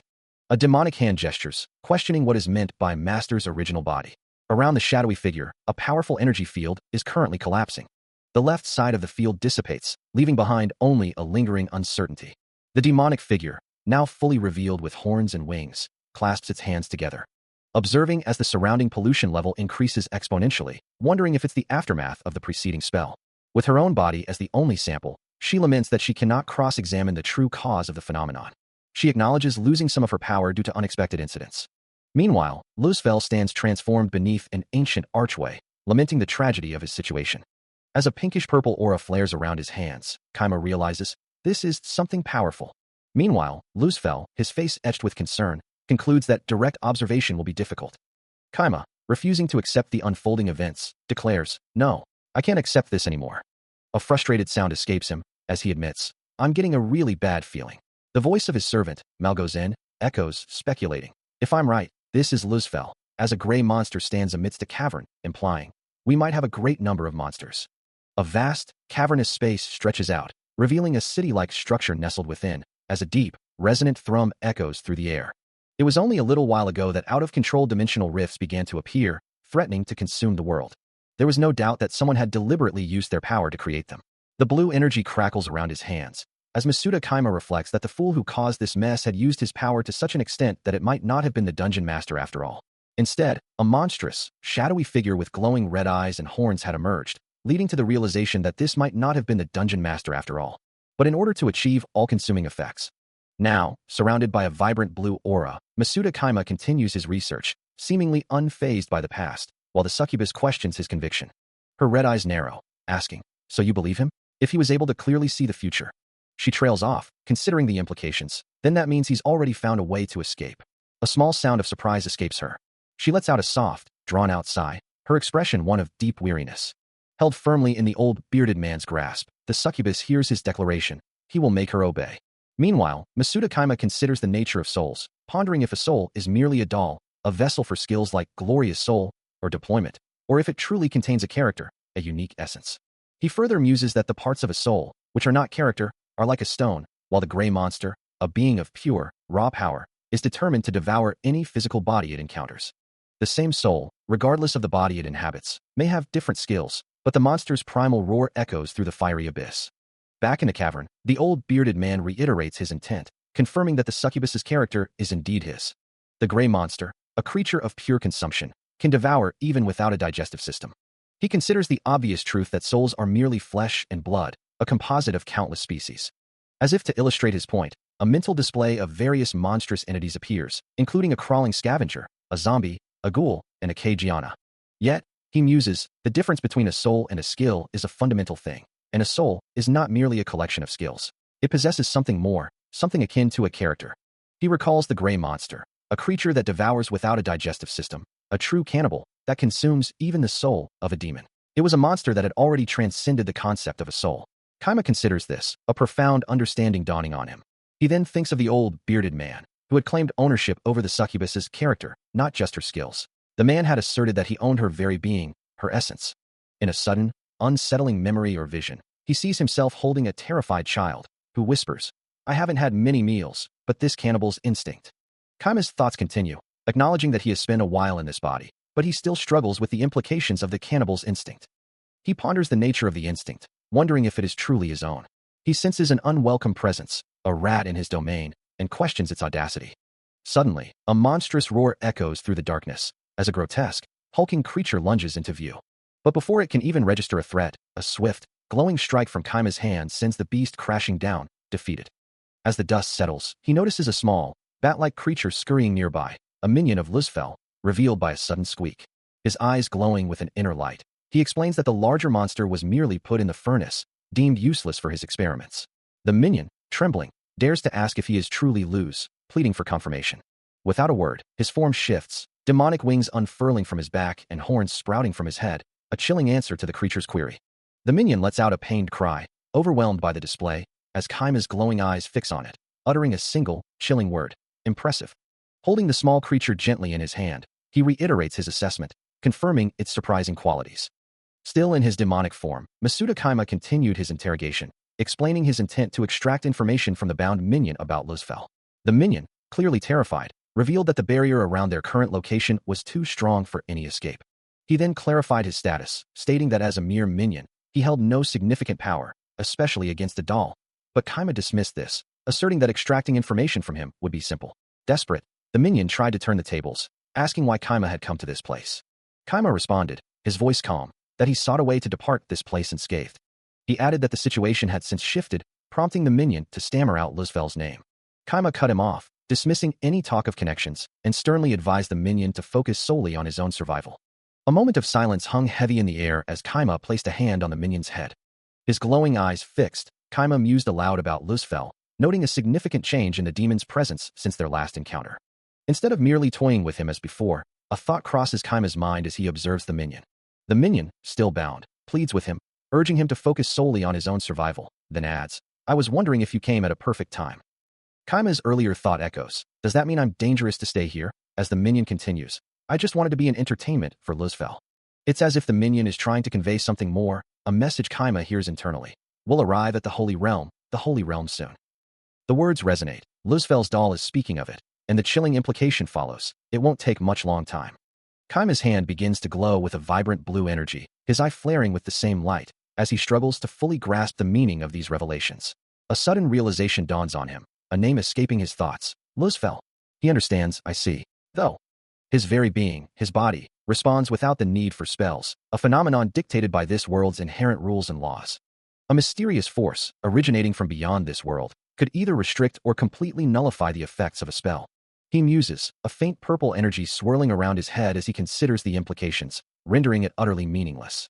Meanwhile, the old bearded man, a sinister smile spreading across his face, declares, "Now, let us begin, Claudel." His voice echoes with a chilling demand, "Show me the origin of your soul, that holy grail of knowledge." Addressing his best assistant, the one he calls Claudel, Masuda Kaima declares it is time to continue their experiment. As red particles bubble around it, a glowing electric blue eye slowly opens, responding to the command. With a crackle of dark energy, Kaima's voice echoes, demanding to see its soul, as a swirling, purple-tinged orb manifests. The glowing eye receives the next instruction, to become the chalice of evil. Standing beside a gaunt, gray-skinned man and a small girl with red ribbons, Masuda Kaima confirms their collective progress, while the gray-skinned man remarks on their shared past, and the small girl aggressively tells him to shut up and just be voodooed. A monstrous, wooden entity, covered in gaunt faces and labeled sloth, is then commanded to be taken to the village, its very existence a testament to dying sloth. Suddenly, a light, blue-haired woman with intensely glowing electric blue eyes appears, a new power now granted to her. Sparkling particles of light drift through the air, a visual echo of the immense magical energy now present. The transformed woman's sharp, glowing eye blinks, its intense gaze now fully awakened. He runs a hand through his dark hair, a silent sigh escaping him as he finds himself confined. Slumping to the cold stone floor of his cell, a weary phew escapes his lips. His gaze sharpens, recalling a past exchange, as a voice echoes, "What assistant?" followed by a dismissive "Yeah, right," and the faint sound of dripping. Staring out through the narrow bars, he remembers the taunt. "You were barely able to win when you came to this world." The memory continues, a voice questioning, "What did you think would happen, idiot?" It was Luzfel.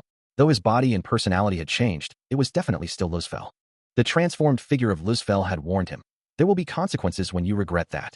Gripping the cold bars, a sudden clarity washes over him as he realizes, he finally understood what Luzfel had truly meant. Masuda Kaima, confined within his stone cell, hears the monster's chilling offer. "If you help me, I will let you go from here." He knows escape is impossible, yet the creature insists, It's the only way you will eventually get out. The situation is difficult, he muses, under the monster's watchful gaze. He needs to find a weakness, but the grim truth persists. He can't escape. Meanwhile, a young woman, Claudel, holds a syringe filled with a vibrant pink liquid, a poison intended for the experiment's failure. Her face is etched with a somber resolve, understanding that any escape is impossible. The cold, hard facts of their existence are clear. They are merely the 18th experimental subject, and escape is not an option. Back in his cell, Masuda Kaima remains trapped, the monster's presence a constant reminder that he can't escape. Claudel approaches him, her hand steadying as she injects the glowing liquid into his arm, murmuring, "I'm sorry. I'm going to be punished if I don't." Her own fate hangs in the balance, for she too will become an experimental subject if she fails. A single, crimson eye, reflecting a blend of resignation and determination, pierces the gloom. From within his cell, Masuda Kaima offers a knowing smile, his gaze fixed on the figure before him, remarking, "I feel like you."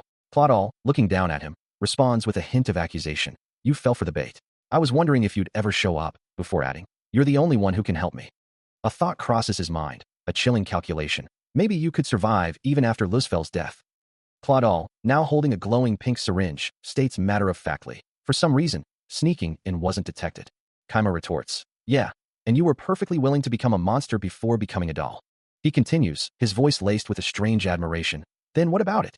The kind of master I've always dreamed of. An independent monster is hard to find." Claudel dismisses his words with a curt thing. She then challenges him. "You have to figure out once you're in here in the first place." Kaima, undeterred, reiterates his offer. "I feel like I'm the only one who can help you. That's why I'm so keen on you." Claudel prompts him, "Well then, why so keen?" To which he replies, revealing a crucial piece of information, "I know Luzfel's weakness." As she processes his words, a flicker of internal conflict crosses her face, her thoughts betraying a deeper longing. "There is something. I wish I was Claudel." He stares out into the darkness, a chilling confidence in his voice as he reminds his captor that she will remember him. He corrects her, saying, "Instead of weakling, the name is Bobby."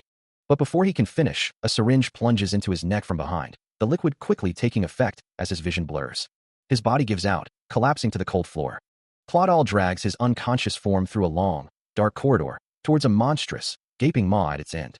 The creature's mouth opens wider, revealing rows of razor-sharp teeth and a glowing, cavernous throat. With a final push, Masuda Kaima is fed to the Ark Palace disposal chimera, Claudel coldly referring to him as a little worm, as he disappears into the abyss. She then addresses the monstrous entity, assuring it that she has fulfilled her duty and that the food is ready. Her voice remains steady as she confirms, "I have given you the one you wanted." An unseen master's voice echoes, questioning his servant about the whereabouts of Claudel. The old, bearded man confirms her location, then inquires about the scattered remnants of Masuda Kaima. His expression grim, he reveals that Masuda Kaima's soul stone remains intact, meaning he isn't truly dead, but questions the wisdom of reviving such a fragmented being. Meanwhile, Claudel stands before the Ark Palace disposal chimera, attempting to feed it Masuda Kaima's essence, asking if it's his blood and urging the creature to absorb it, despite her own observation that there is no blood. The chimera responds with a terrifying shriek, its massive maw glowing as Claudel exclaims, "I told you so." The creature's transformation intensifies, its eyes burning red as it lets out a guttural roar. Claudel, visibly distressed, accuses the chimera of taking too much blood, then nervously seeks reassurance that everything will be all right. Surrounded by glowing particles, she tries to calm the agitated beast, reminding it that it handled the process perfectly last time.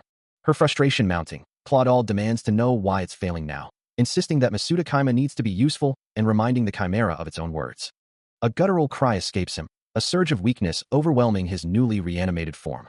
His eyes, now glowing with an eerie light, scan the unfamiliar cavern, confusion etched across his face. Pushing himself up, he spots Claudel standing over the unconscious form of Luzfel, demanding to know what has transpired.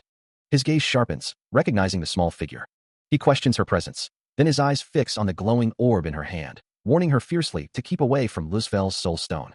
The cavern walls, rough and ancient, seem to press in around him. A deep sense of unease settles over him as he tries to piece together his fragmented memories. He realizes he is now within the Ark Palace, having been discarded like trash during his previous work. Outside, the imposing structure of the Ark Palace stands, its entrance a dark maw in the rock. An urgent voice echoes through the Ark Palace, emphasizing the need to expedite the experiment, as the succubus questions if Claudel has been dealt with. Then, with a decisive tone, she issues a direct command for someone to be brought to her immediately. A lost memory resurfaces, as Masuda Kaima looks down upon a group of gray, lifeless figures, their forms twisted into servitude. He recalls the moment he performed a forbidden spell, extending his hand to exert his will. This act brought forth the oldest, most ancient evil, its form writhing in distress. Addressing the multitude of gray figures before him, Kaima acknowledges their new status as his servants, yet a deeper thought lingers. He muses on their transformation, especially those involved in the Ark Palace experiments, now the most royal of his servants. As his hand glows with a faint blue energy, Kaima acknowledges that all older memories are swallowed by darkness, leaving him with only fragments. Yet, between those scattered fragments, one truth has remained, whispering of a promise. His hand clenches, the blue light intensifying, as he affirms his belief in this promise keeper. Masuda Kaima reflects on a past transgression, a sin so profound it felt unbreakable, leading him to lose everything or perhaps, simply to end up here. He recalls a cruel and unnatural experiment, a process of rebirth that reshaped a body and twisted a human being's memories. His actions brought forth a foul, shapeless evil, a monstrous entity that birthed countless horrors and devoured all in its path, a destruction he justified even as it consumed his very soul. With a clenched fist and a resolute, glowing blue eye, he accepted everything that came with it. Moving forward into the darkness. The new being, the one he had created, was fundamentally different. A low, guttural sound escapes the creature, as if to say, "Master does not give us any names to keep. To differentiate him from others, I will call him my one." Masuda Kaima realized this truth after working for the creature for a while. This new being simply did not obey its master's orders. He had felt it all along, a subtle unease he couldn't fully grasp, but by helping the master with his experiments, he had inadvertently shortened their distance, forging an unexpected bond. A figure shivers, her pale skin and white hair stark against the darkness, as a chilling sensation washes over her. She thinks of the warmth of punishment, and as she consumes a glowing object, a sense of relief washes over her. The small, radiant blue crystal, now absorbed, leaves her feeling invigorated. Yet, even with this newfound energy, the physical sensations of her body still feel alien, almost too much to bear. Suddenly, she lunges, tearing into a gray monster with explosive force, ripping its form apart. The creature screams her name, Claudal, as it realizes its own impending demise, declaring it will devour itself rather than be fully consumed. But her attack is relentless, obliterating the monster in a final, resounding impact. She observes the remnants, a strange sense of detachment accompanying her realization that her body is not merely happening, but actively performing these acts. Turning away from the destruction, she reflects on her existence since becoming human. He stares at his own hand, a strange sense of self-awareness washing over him, questioning his very existence. Kaima ponders the distinction between how others perceive him and his own internal sense of self, a profound disconnect settling over him. Suddenly, a shrill, echoing scream pierces the air, followed by a sharp command to silence. He feels alien to his own actions, a stranger in his own skin, struggling with the unfamiliarity of his current state. The succubus glares, warning him against using a particular word, her anger palpable as she addresses him directly. Her fury is evident, claiming that his very presence incites her rage, and that this entire ordeal is a form of punishment. Luzfel, the old bearded man, confirms their shared plight, stating that as sinners, they are forbidden from experiencing joy. The succubus's voice rises in a pained cry, questioning the very purpose of his existence if he cannot embrace his true self or find enjoyment. A chilling, almost manic chuckle escapes him, followed by a soft, uncertain sound. The succubus questions the very purpose of their existence, wondering if they are merely tools, created for a specific function. She ponders the implications of being made by someone else, suggesting that if they are indeed creations, their very being might be an absolute, unchangeable truth. Her gaze sharpens as she considers the possibility that even if given orders, they might be impossible to follow, especially if those orders conflict with their inherent nature. Luzfel, listening intently, expresses his concern, acknowledging the profound implications of her words and the unsettling nature of their shared predicament. The succubus continues, her voice laced with a chilling logic, stating that if Kaima is merely a Claudal or a Malgoze, then his suffering and pain receptors are irrelevant, yet he was still put in a disillusionment unit to learn to feel sorrow. A purple aura flares around her as she concludes that this implies he was meant to feel, to suffer, despite his supposed nature. Kaima's face twists into a chilling, wide grin, his eyes gleaming with a disturbing intensity as he acknowledges the truth of her words, finding a perverse amusement in his own predicament. Luzfel, observing Kaima's reaction, mutters in disbelief, realizing the depth of the delusion Kaima has been under, or perhaps, the delusion he has embraced. The succubus, her eyes glowing with a fierce red light, confronts Luzfel, reminding him that Kaima is not their comrade, but something else entirely. The succubus stands over Kaima, who lies on the ground, her words echoing a harsh truth. He can never truly be her slave or her comrade. She continues, her voice laced with disdain, that someone as stupid and ugly as him doesn't have the right to endure suffering alongside them. A monstrous maw, a vision of destruction, flashes through his mind, a memory of choosing the best way to be destroyed, just as a master would wish. The succubus observes him, concluding that he is merely a clawdoll, an outsider, and hopes that there will be a place for him somewhere. Kaima rises, his gaze fixed on the towering sloth entity, a silent acknowledgement of his master. Luzfel, aghast at the unfolding scene, pleads for a way to defeat the succubus. Kaima, now shirtless and resolute, declares his true identity, asserting that he is not a clawdoll, but a servant, and his name is Ojiyun. His eyes burn with conviction as he continues, proclaiming himself neither a slave of this world nor a lowly being. As the gray monster looms, its voice rasps, questioning if the one who still lives is Bobby, while Kaima processes the familiar, yet unwelcome, moniker. Despite a fresh wound marring its face, the monster's expression twists into a chilling smile, uttering a single, satisfied word, perfect. In a desolate, rocky expanse dotted with floating islands, a massive gray monster stands guard, while a figure with long white hair and a dark-skinned young woman look out over the barren landscape. The young woman, her expression firm, clarifies her identity, stating, "I am not Claudel, Lucifel's servant. I am not a slave in this world." The old bearded man, Lucifel, responds with a deep, resonant voice, "Not a lowly being." Turning to face Claudel, the transformed protagonist reveals his new form, his dark skin and muscular physique now adorned with menacing red crab-like claws, as he declares, "I am not Ojiyun. Just like the one before, boss." His yellow eyes gleam with determination as he continues, "My friend is in a very dangerous situation." His voice echoing in the silence, so no one will need help immediately.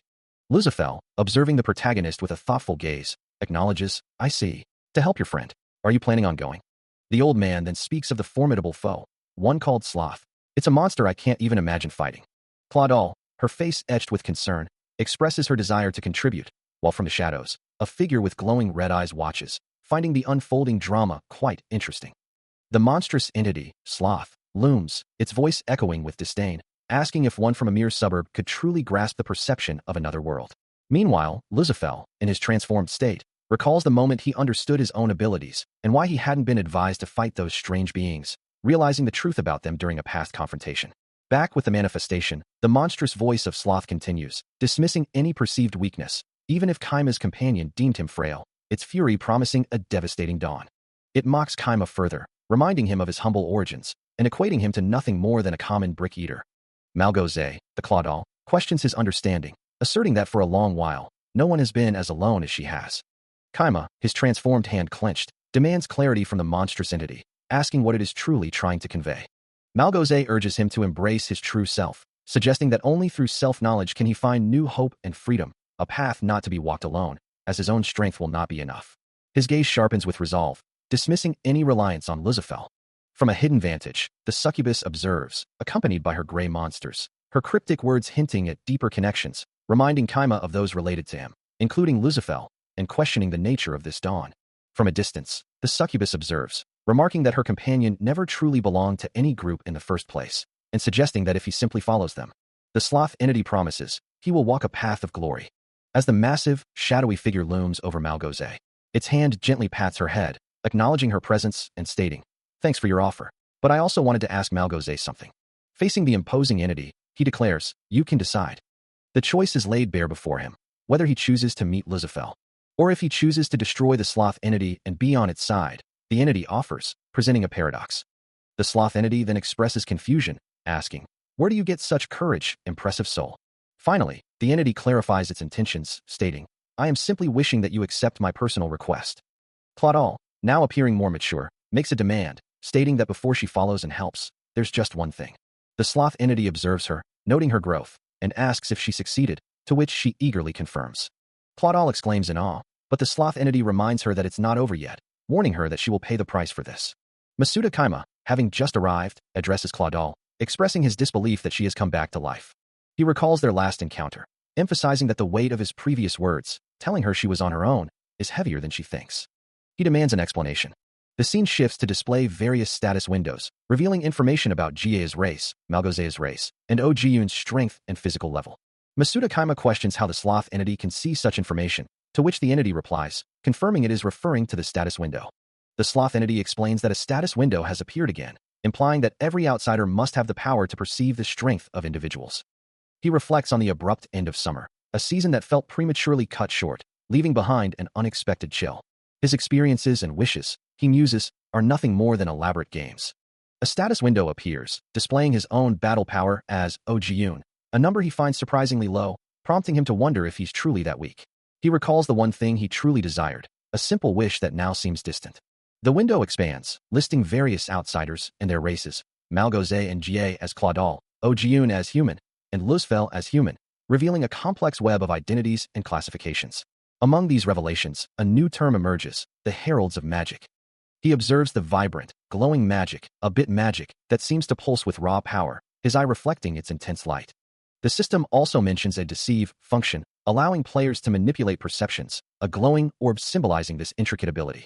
Meanwhile, Luzfel muses on the nature of success, believing that luck is merely a byproduct of smart players, a cynical perspective on the unfolding events.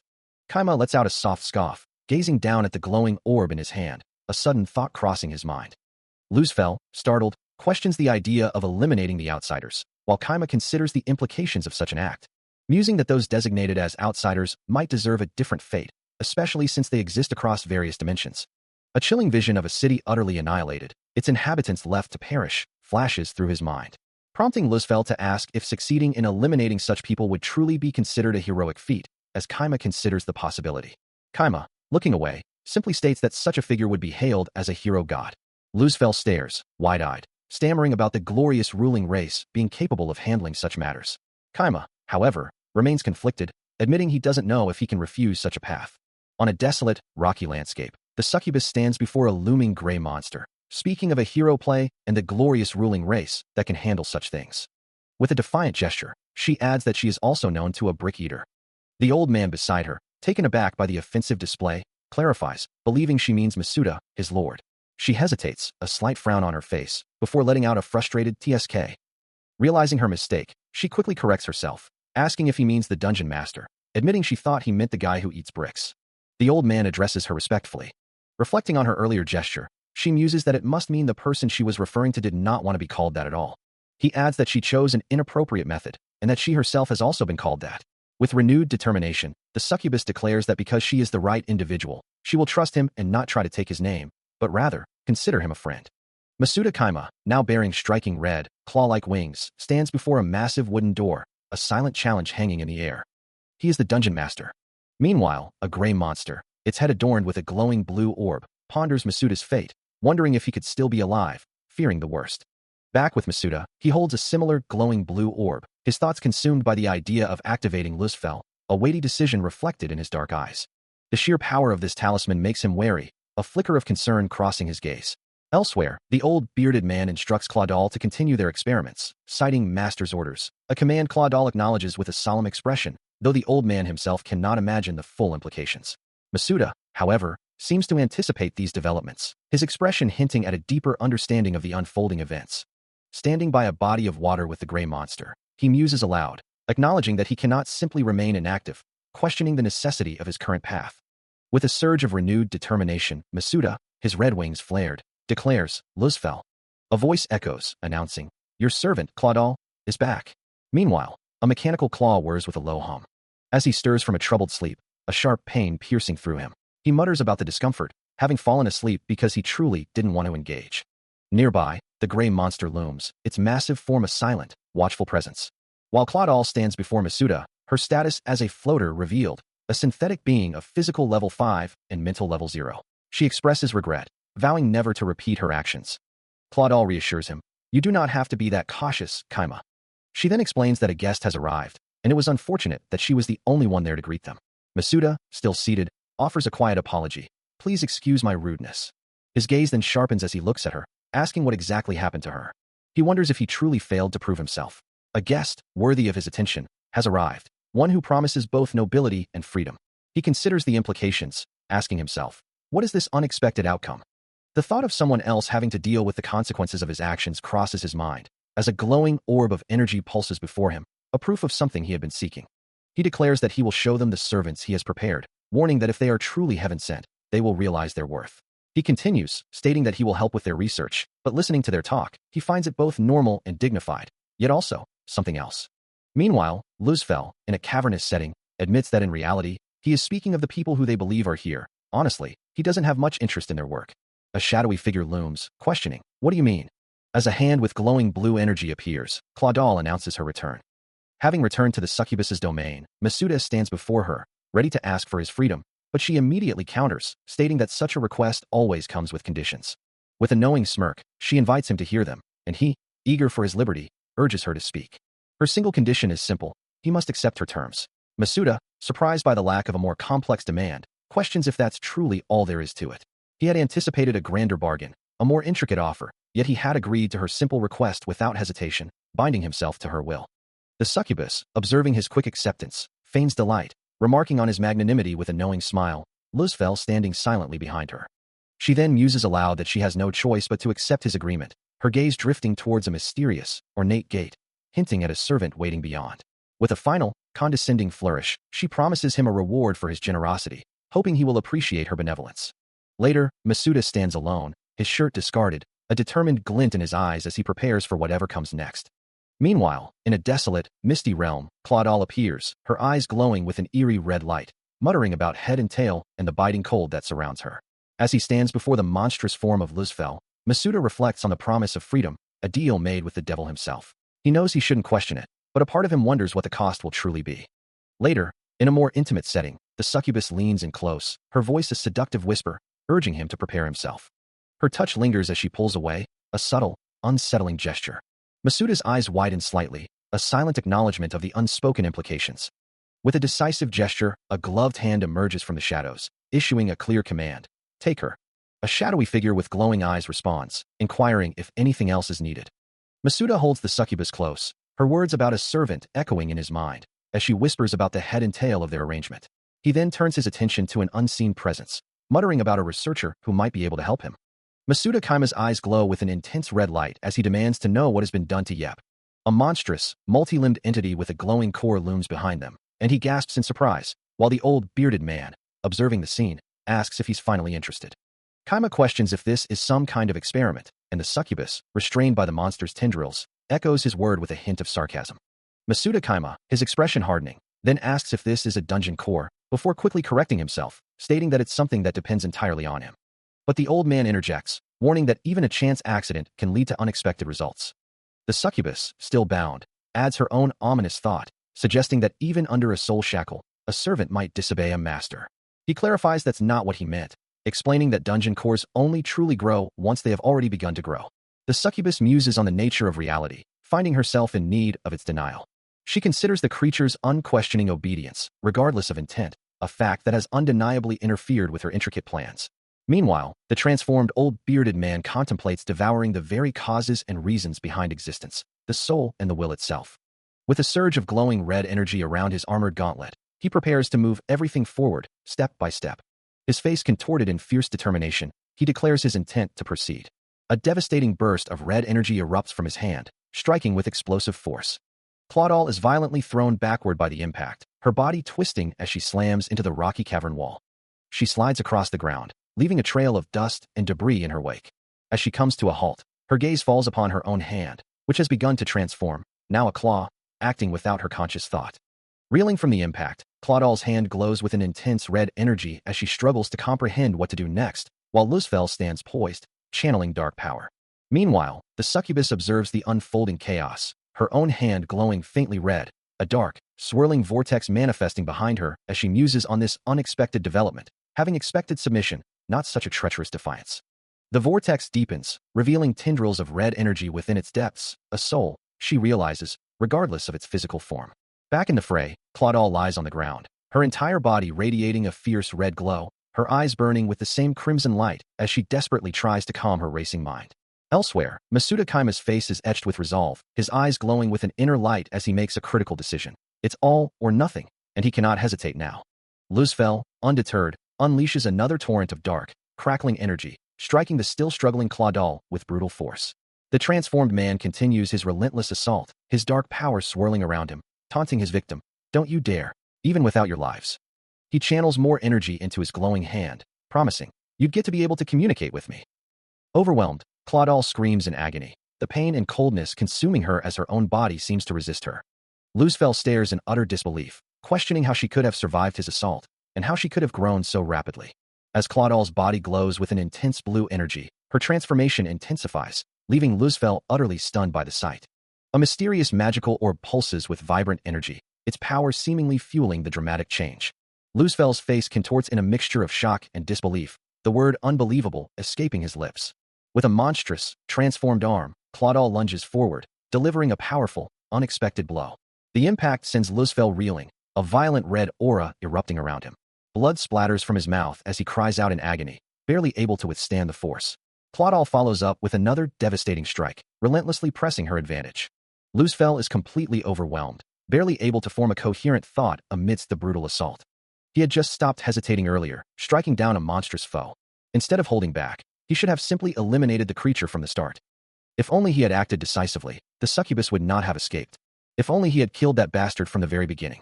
Suddenly, a jolt of energy courses through him, as a vibrant blue aura erupts from his body. The surge of power radiates outward, even affecting Luzfel, who recoils from the unexpected force.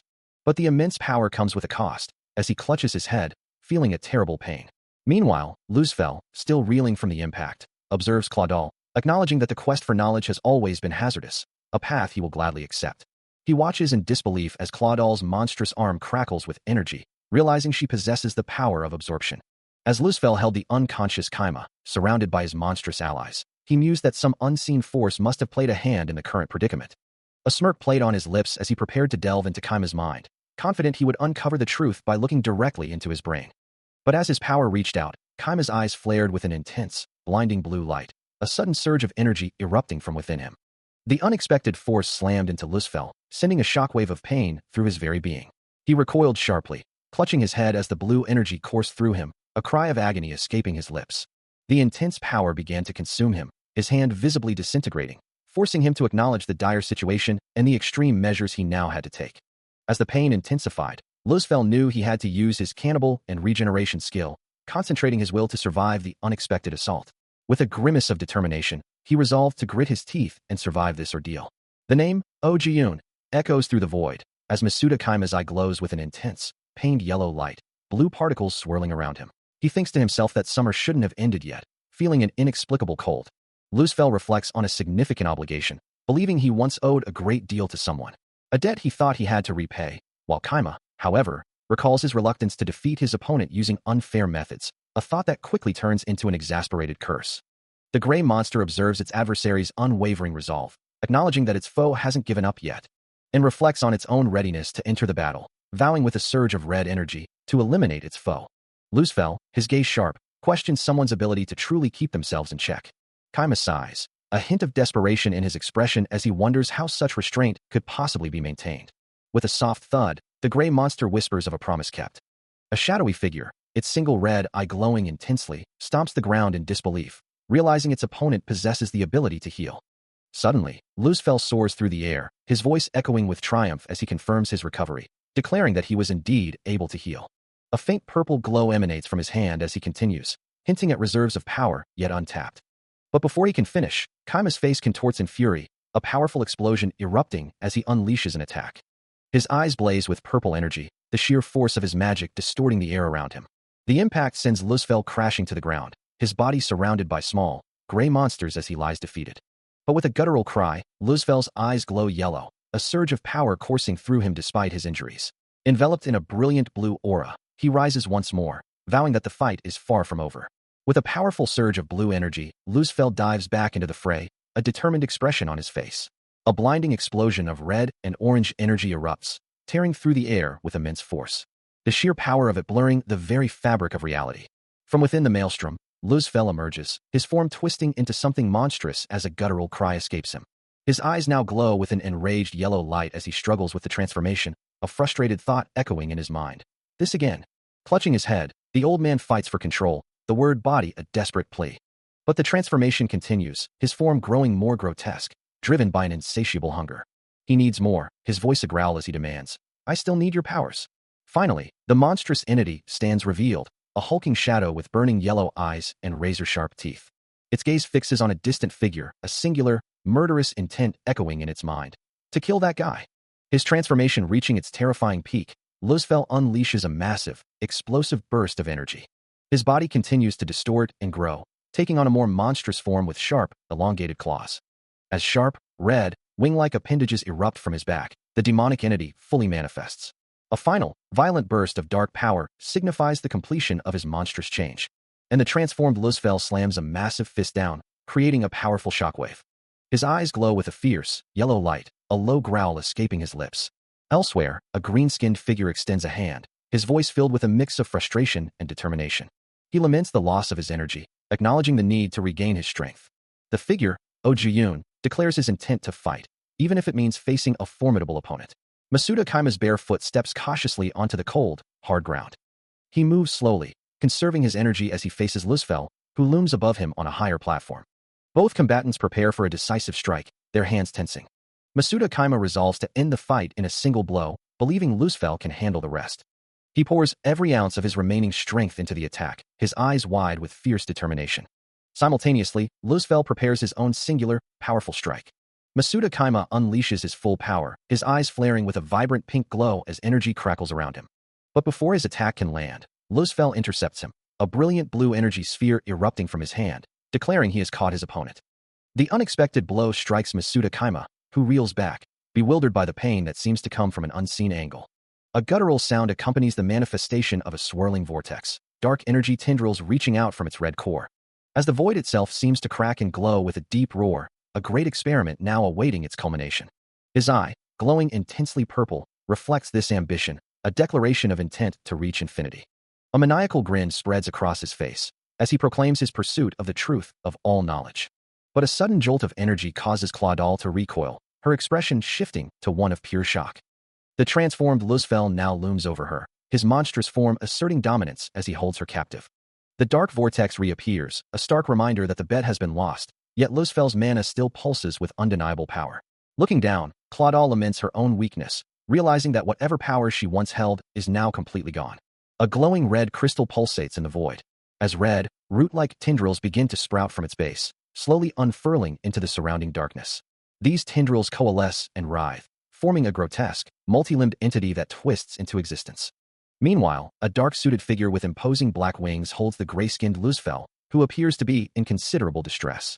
Kneeling beside the now-prone Luzfel, the young girl Jie laments, believing this suffering is all due to her own foolish stubbornness. Luzfel, his face contorted in pain, begs to pay the price for disrupting the winged figure's plans. Jie looks on, her expression unreadable. She reaches out a small hand towards the suffering Luzfel.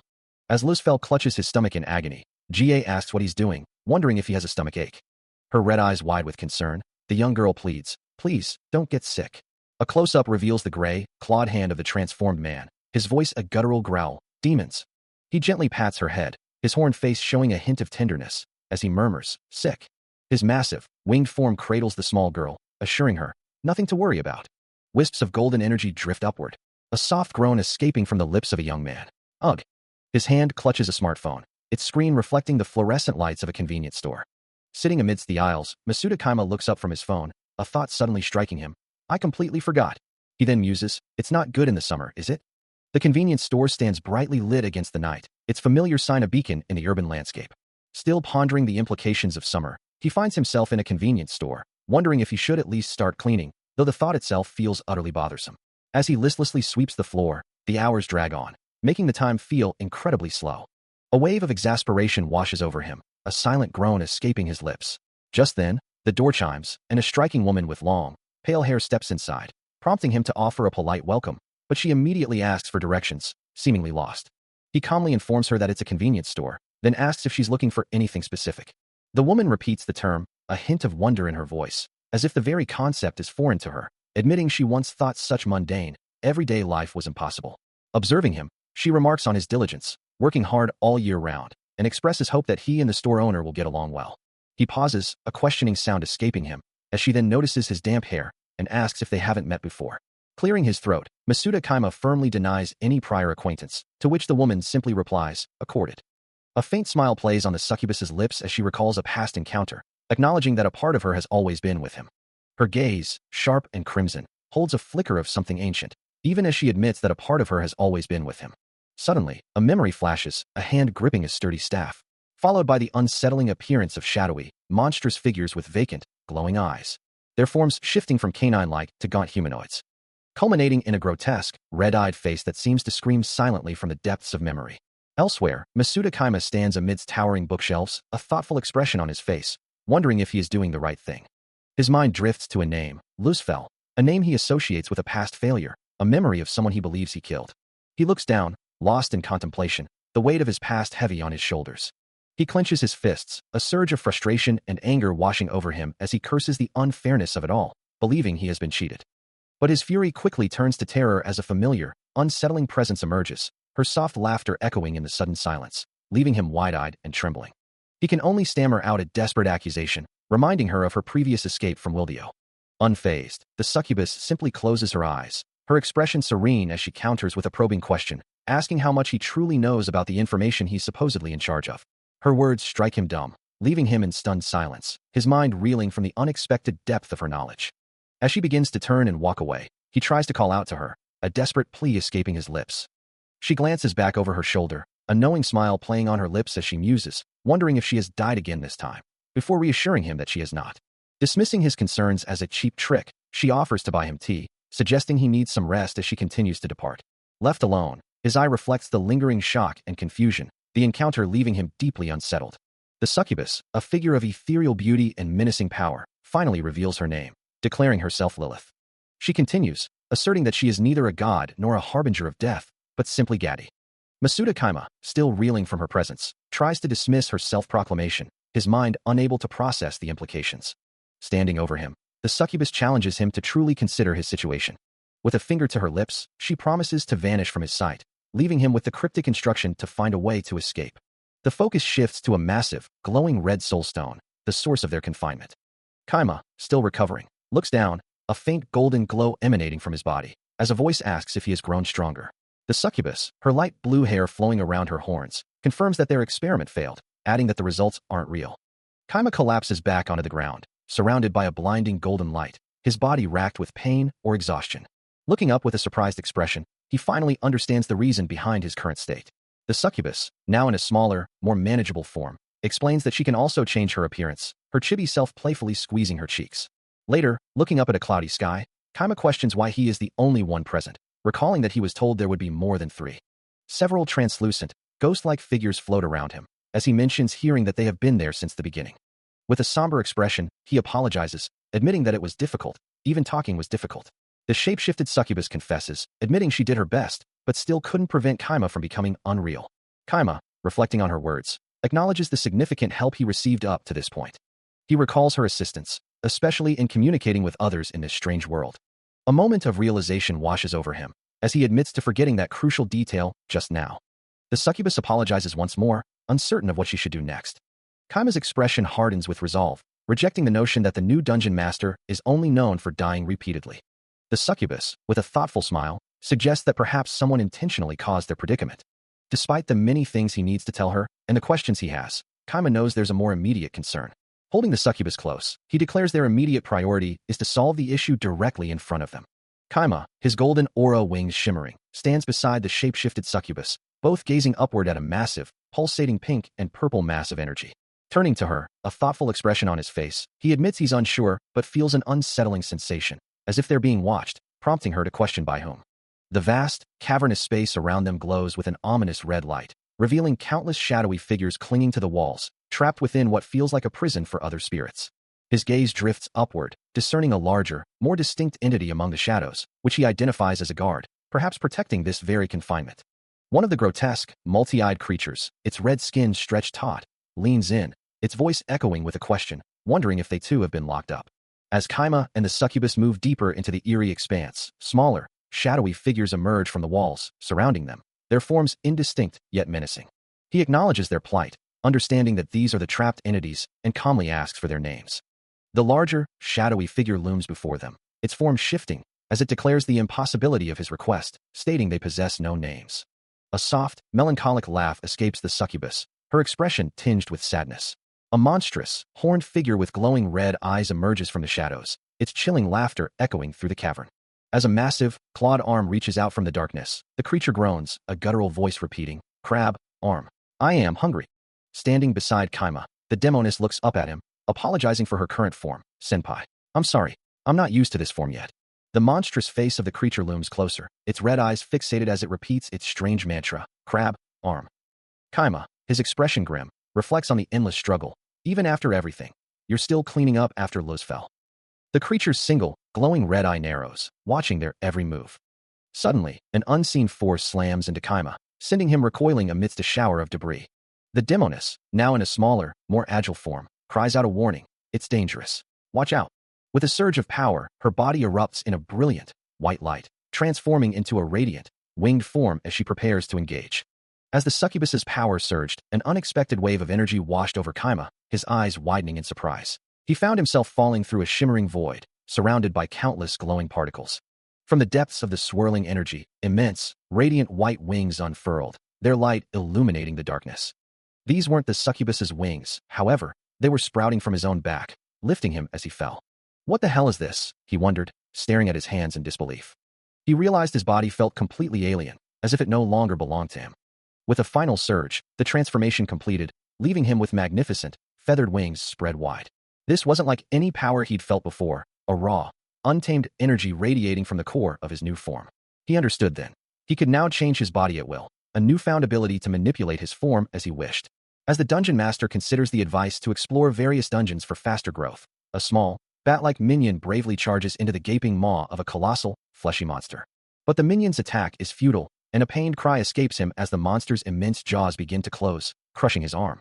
A final, agonizing scream echoes through the chamber as the minion is utterly consumed by the monstrous maw. The massive mouth contracts with a sickening sound, leaving no trace of the unfortunate creature. Kaima watches the brutal display, a glowing symbol appearing behind him as he wonders if this formidable foe is the succubus, realizing he's in a serious predicament. His thoughts race, questioning the absence of any dungeon guards in such a dangerous place. His eyes narrow, focused intently on the monstrous presence. Suddenly, the monster's interior begins to glow with an ominous, pulsating light, revealing an intense energy building within. The true form of the monster emerges from the shadows, a colossal serpentine creature with glowing red eyes, identified as Luzfel. He reflects on the unexpected turn of events, a quiet thought echoing in his mind. Summer shouldn't have ended yet. Yet, the chilling reality of the dungeon demands nothing less than absolute submission and the pursuit of glory. Meanwhile, far from his contemplation, the succubus finds herself ensnared, bound tightly by glowing, ethereal chains in a dark, cavernous space. Her face contorted in distress, she cries out a single name, a desperate plea for Bobby. A monstrous, tree-like entity, glowing with malevolent red energy, demands worship, its presence so overwhelming that Masuda Kaima realizes he must ascend to confront it himself. With powerful white wings unfurled, he soars through the dark, cosmic expanse. The very name of the foe, Luzfel, echoes in his mind, as the monstrous form of the dungeon master looms before him, its glowing red eyes fixed on the approaching hero. Even on this perilous path of truth, Kaima's mental resolve remains unshaken. He discovers the succubus, her eyes closed, a glowing red needle piercing her forehead, a grim testament to the battle she endured. Carrying her gently, his white wings still beating, it becomes clear to him that his confrontation with Luzfel is now personal. His expression hardens with resolve, knowing he must hurry back and eliminate that bastard. Gazing at the succubus's still face, the glowing needle a stark contrast to her pale skin, he vows to avenge her death, even though they were once enemies. The injured succubus warns him, if you get hurt here, you'll be left in a pitiful state for the rest of your real life. Meanwhile, Luzfel's monstrous form looms, asserting submission. I'm the one who makes the rules here. But Kaima's gaze hardens, promising, in glory, you're going to regret this. He holds onto a desperate hope, vowing that his opponent will remember him as something more than a mere being. Luzfel, however, harbors a chilling hope of his own, that he is wrong about Kaima's resolve. Dismissing the thought, Kaima hears the succubus's faint voice, never mind. I must keep going. A question hangs in the air. Is this merely false hope? Kaima asks what she means, as the succubus defiantly declares, I'm not going to die. A voice whispers, questioning if they're heading in the right direction, a voice only she seems to perceive. Meanwhile, the monstrous form of Luzfel looms, a terrifying entity of raw power. A phenomenon born directly from his physical body. The name O Juyun echoes, a silent call to the dungeon master. Within the soul dome, where one is susceptible to vivid hallucinations, Kaima finds himself falling before the colossal demon.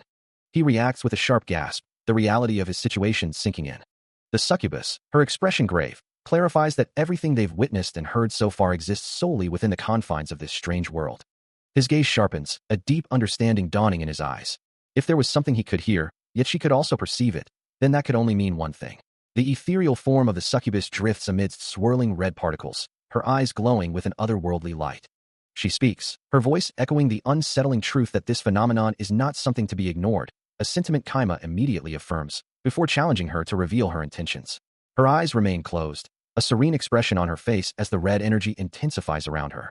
With vast, feathered wings unfurling from her back, she floats, asking what he desires her to do. A soft, rustling sound accompanies her closed-eyed contemplation. The swirling energy coalesces, a disembodied voice urging it to become more real. Kaima, accepting the challenge, declares his readiness, even as a monstrous, fleshy hand reaches out from the cold, encroaching darkness. He stands firm, his gaze resolute, warning her that he will no longer be manipulated by her tricks, while the succubus watches him from behind. The red energy surges with a resounding crash, the environment itself echoing the question, "So, what do you think?" As he expected, the illusion around him was growing stronger, threatening to make him a real god within its confines. His gaze remained firm, even as a voice echoed through the crimson-tinged space, calling out to him. He looked up, a slight smile playing on his lips, asking if she could hear him. From above, the succubus descended, her own smile radiant as she promised his wish would be granted.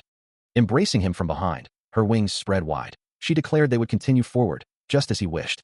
As the illusion around them twisted into monstrous, organic forms, glowing with an ethereal light, plummeting through the intensifying illusion, Kaima is enveloped by swirling red energy, white wings of light erupting from his back. His descent continues, a deafening crash echoing as he nears the monstrous, organic structures below. A guttural growl escapes him as his eyes blaze with fierce red and yellow light, fangs elongating in a terrifying transformation. From the chaotic depths, a grotesque, organic arm lashes out, its form shifting and writhing. Kaima continues his fall, now surrounded by multiple such appendages, each one a testament to the illusion's intensifying power. His hand glows with an ethereal white light as he considers the situation, acknowledging that while these monstrous forms might not directly harm him, he still needs a way to navigate this reality. A fierce resolve hardens his expression, a silent vow to find a solution, even if he doesn't yet know how. He has no time to think, the monstrous structures looming closer, their organic forms pulsating with dark energy. With his glowing hand extended, Kaima prepares to confront the heart of this illusion, ready to forge his own path through the chaos. As the illusion intensified around him, a defiant thought echoed through his mind, challenging the very fabric of this fabricated reality. His own hand, now glowing with a crimson light, began to crack and shift, the transformation deepening with a gurgling sound. Meanwhile, the succubus, her white hair flowing amidst fiery energy, observed the unfolding spectacle with keen interest. From the heart of the glowing, organic structures surrounding him, a voice echoed, inquiring about his state. As a transformed hand reached out from the ethereal glow, the voice pressed on, seeking confirmation of his awareness. Standing atop a colossal, organic mass, his eyes glowing with electric blue energy, Kaima defiantly declared his well-being. From above, the succubus looked down upon him, a subtle smile playing on her lips. A faint red aura surrounds the succubus as she recalls a past encounter, lamenting that her target had managed to escape her grasp. She confirms it was indeed the succubus from the dungeon, a feat not easily accomplished every day. Meanwhile, Masuda Kaima observes a towering red crystalline structure, a soft slurping sound accompanying its growth, finding the process far more challenging than anticipated. Despite the difficulty, his glowing yellow eyes fix on the task, knowing he cannot simply give up. Suddenly, a colossal, glowing red foot descends from above, shattering the ground with immense force. The ground continues to fracture as a towering, crystalline form of pure red energy erupts into the sky. Amidst the chaotic red particles and debris, a glowing staff, part of the monstrous entity, becomes visible. Kaima, his yellow eyes wide, gazes up at the unfolding spectacle, wondering what exactly has just occurred. He continues to watch the massive, glowing form, hoping that his efforts are somehow yielding a positive outcome. Masuda Kaima observes the intricate magical process, his thoughts echoing the delicate balance he maintains, believing that all the previous events had not yet fully culminated, and he was almost at the critical juncture. As the red crystalline structure pulses with energy, he confirms his readiness. Indeed, I am. The colossal formation continues to grow, its surface cracking with vibrant red light, a soul restoration spell unfolding to mend a broken spirit. Kaima watches, a faint red aura emanating from the base of the structure, yet he dismisses the complexity of the ritual, thinking, it's not a difficult spell. The crystalline entity fully manifests, its tendrils reaching out into the void, as a voice warns that Ji-yoon is now in the most delicate and critical phase of this guard's soul restoration. The warning continues, revealing the dire cost. For the soul to be restored, it will be at the expense of his own life. The revelation hits Kaima hard, his eyes widening in shock and concern. Suddenly, the succubus appears, her red eyes glowing as she stands atop the newly formed crystalline structure, looking down at him. Her voice cuts through the tension, a hint of accusation in her tone as she asks, "You told me this wouldn't be happening, didn't you?" Though this is his first time seeing the creature in human form, Masuda Kaima knows one thing for certain. As the succubus watches him with an unreadable expression, her gaze fixed on his determined face, he turns his attention to the fractured, crystalline form before him. Reaching out a hand, he murmurs, "Bobby, you've endured so much."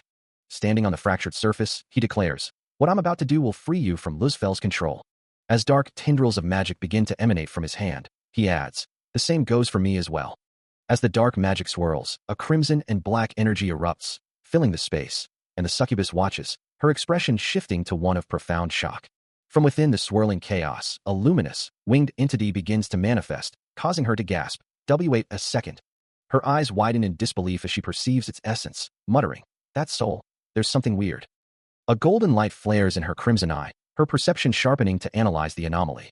Meanwhile, Masuda Kaima's face contorts in sudden pain and distress, while the succubus gasps, a hand flying to her mouth in horror. Before he can react, vicious black tendrils lash out from the energy, impaling him through the chest and shoulder. The force lifts him off his feet, suspending him helplessly in the air, as the succubus watches, speechless. He struggles against the binding tendrils, his breath coming in ragged gasps, a desperate huff, escaping his lips. The succubus's face is etched with horror and disbelief, as she cries out, "It can't be. It's not possible. There's no way." Still suspended by the thorny black tendrils, he lets out a pained groan, as an unseen voice laments a grave error, believing it had misjudged the soul it sought. His eyes glowing with a painful red light, he struggles to deny the accusation, unable to comprehend the situation. Below, the succubus, her hands raised in distress, reveals the truth. The perceived target was merely a facade, a cunning trap. She looks on in shock, questioning the unfolding deception. The succubus then clarifies, stating that the entity is not merely deceived, but dominated, a vessel for the deepest darkness. Meanwhile, Masuda Kaima, still writhing in agony, desperately calls out to Bobby, questioning the betrayal. His face contorted in pain and rage, he demands an explanation, wanting to know why this is being done for Luzfel. The unseen voice, however, offers no immediate response, only a bewildered silence, finding the situation utterly illogical. He remains impaled, the black tendrils still piercing his form, as the succubus wonders if there was an ulterior motive behind her easy escape, or if she had unwittingly unleashed a power even Luzfel couldn't control. A guttural cry escapes him, his eyes flaring with a crimson glow as the tendrils tighten their grip, a sickening crunch echoing through the air. From his tormented body, dark, viscous tendrils erupt, spiraling upwards to coalesce into a massive, swirling black void in the fiery sky, leaving onlookers to question what exactly they are witnessing. The void solidifies, a gaping maw that resembles a black hole, or perhaps a portal to something far worse. The tendrils multiply, engulfing him entirely, their dark energy pulsing with a deep, resonant hum as they connect him to the ominous gateway above. The black mass writhes, coalescing into a thick, tar-like substance, dripping with malevolent intent. Even Masuda Kaima, now completely encased within the dark, cocoon-like structure, feels the profound change, the tendrils whispering of a new existence. His face, half obscured by the encroaching darkness, still burns with a fierce red light in his eyes, a silent declaration that he is surrounded, but now. A monstrous, multi-eyed entity, Luzfel, emerges, proclaiming his sovereignty, no longer a mere slave or puppet, but a king. Even after everything, a chilling thought echoes in his mind, that summer shouldn't have ended yet he feels so incredibly cold. A single, glowing blue eye reflects a world that feels far too cold, a summer that should have never ended. Meanwhile, a monstrous, shadowy figure with glowing red eyes looms over a dark, swirling portal, declaring its return to its comrades. Its silhouette, horned and cloaked, emphasizes that the life it once knew no longer holds any meaning. As a black portal with tendrils of red energy churns, it commands, "Just look, I'll show you the power of the one who has reached the end of the world." A shimmering, pinkish-purple energy field erupts, as the entity condemns the fools who dare accuse it of its past sins. In a desolate, rocky expanse, the cloaked figure stands over a defeated succubus, promising cruel punishment for those ignorant of its power. The succubus, now in a smaller, childlike form, looks on with wide, red eyes, addressing her dear comrades. A dark portal, glowing with red energy, serves as a backdrop to her somber realization: your beloved master has fallen. The scene culminates in a violent, fiery explosion, a testament to the destructive power unleashed. Luzfel, now a monstrous entity of shadow and tendrils, unleashes a torrent of destructive red energy, ensnaring the succubus within its glowing grasp. The tendrils tighten, glowing with malevolent power, as the succubus struggles against the overwhelming force. A pained scream escapes her lips, the tendrils digging deeper into her flesh. Her eyes, wide with terror, reflect the destructive red particles swirling around her. She cries out, feeling as though her very body is being torn to pieces, questioning how someone so insignificant could possess such immense power. Luzfel, now fully transformed and radiating an oppressive red aura, declares his dominion, reminding her that she had devoted her strength to him. Reduced to a childlike form, the succubus looks up at him, lamenting the fall of her master and acknowledging his overwhelming strength. Amidst a fiery explosion, the small, childlike figure of the succubus plummets downward. Barely conscious, the succubus struggles to form words, her voice a faint whisper. Still ensnared by a tendril of crackling red energy, Luzfel holds her firmly by the neck, his glowing red eyes fixed on her. A heavy silence hangs in the air. Before Masuda Kaima steps into the ravaged scene, his gaze sweeping over the destruction as he addresses Luzfel directly. Luzfel slowly turns his monstrous head, acknowledging Kaima's presence with a low growl. Nearby, the succubus lies defeated on the scorched earth, her form reduced to that of a small, unconscious child. Kaima looks down at her fragile state, a hint of concern in his voice as he speaks. He then surveys the fiery devastation around him, realizing the full extent of the power displayed. He acknowledges his own limitations, admitting he might not be strong enough to handle this level of chaos. Entangled within a mass of pulsating red tendrils, the succubus remains trapped. As he observes her predicament, Masuda Kaima remarks that people don't make mistakes, to which she replies that she has made many herself, prompting him to ask why she insists on making situations so difficult for him. From a glowing red rift, the shadowy, tentacled form of Luzfel begins to emerge, as the succubus vows to apologize for her mistakes when she has the chance. But for now, there's a more pressing concern. With glowing red eyes, the monstrous entity looms, and the succubus insists they must focus on escaping this place. Red energy particles flare around her as the succubus moves with sudden, explosive speed, her form shifting. Now adorned with large, bat-like wings and wielding a glowing sword, she closes the distance, launching a direct assault against the shadowy mass of Luzfel. But before her attack can fully connect, a shadowy tentacle lashes out, striking Masuda Kaima with brutal force, sending a shockwave of pain through him as he cries out, his body feeling impossibly heavy. Luzfel's glowing red eyes fixate on them, his voice echoing with dark power as he declares that while his own body might not yet be a weapon, his entire being now serves that purpose. Doubled over, Masuda Kaima struggles to breathe, a guttural sound escaping him as he fights against the overwhelming impact. The dark, shadowy tendrils of Luzfel continue to spread, consuming the space around them. Meanwhile, the succubus watched, her expression grim, as the monstrous form solidified. He couldn't let it end like this, not now, not after everything. A defiant challenge escaped his lips, wondering if this creature truly had something against him. But before he could act, a sharp, dark appendage pierced his neck with a sickening sound, stealing his breath. The succubus recoiled, a single thought echoing in her mind. He was nothing but a hindrance. The blade-like tendril dug deeper, twisting into his flesh. Luzfel's voice boomed, promising that Masuda Kaima would be the first to suffer. The monstrous shadow loomed, repeating its chilling vow, as the impaled figure hung helplessly. The succubus observes Masuda Kaima, impaled and struggling, her thoughts betraying a cold assessment of his current state. He can only manage a choked whisper, wondering if he has truly become a prisoner. His mind races, trying to comprehend the situation, as the succubus watches his agony with an unreadable expression. Luzfel's monstrous form looms over them, his voice a chilling declaration of absolute power, reminding them that he alone dictates their fate. The succubus's eyes narrow, a flicker of something unreadable passing through their crimson depths as she processes the monster's words. Luzfel continues, his voice resonating with dark authority, proclaiming that Masuda Kaima's previous identity no longer holds any meaning. He asserts that only pain remains, and that pain is precisely what he requires. The succubus's eyes glow with an intense, crimson light, her silent command echoing the monster's will. Refusing to accept any hindrance to his will, he struggles against his restraints, shouting, "Stop fucking around." The monstrous form of Luzfel looms, mocking his defiance, asking, "What kind of a monster are you? And yet you can't even defeat that thing." Meanwhile, the succubus observes, her red eyes gleaming with a chilling question, "What you are doing right now is futile." Held firmly by the succubus, Masuda Kaima pleads, "I've already given you some of my people. What more do you want?" She dismisses his words, knowing he's just trying to run away.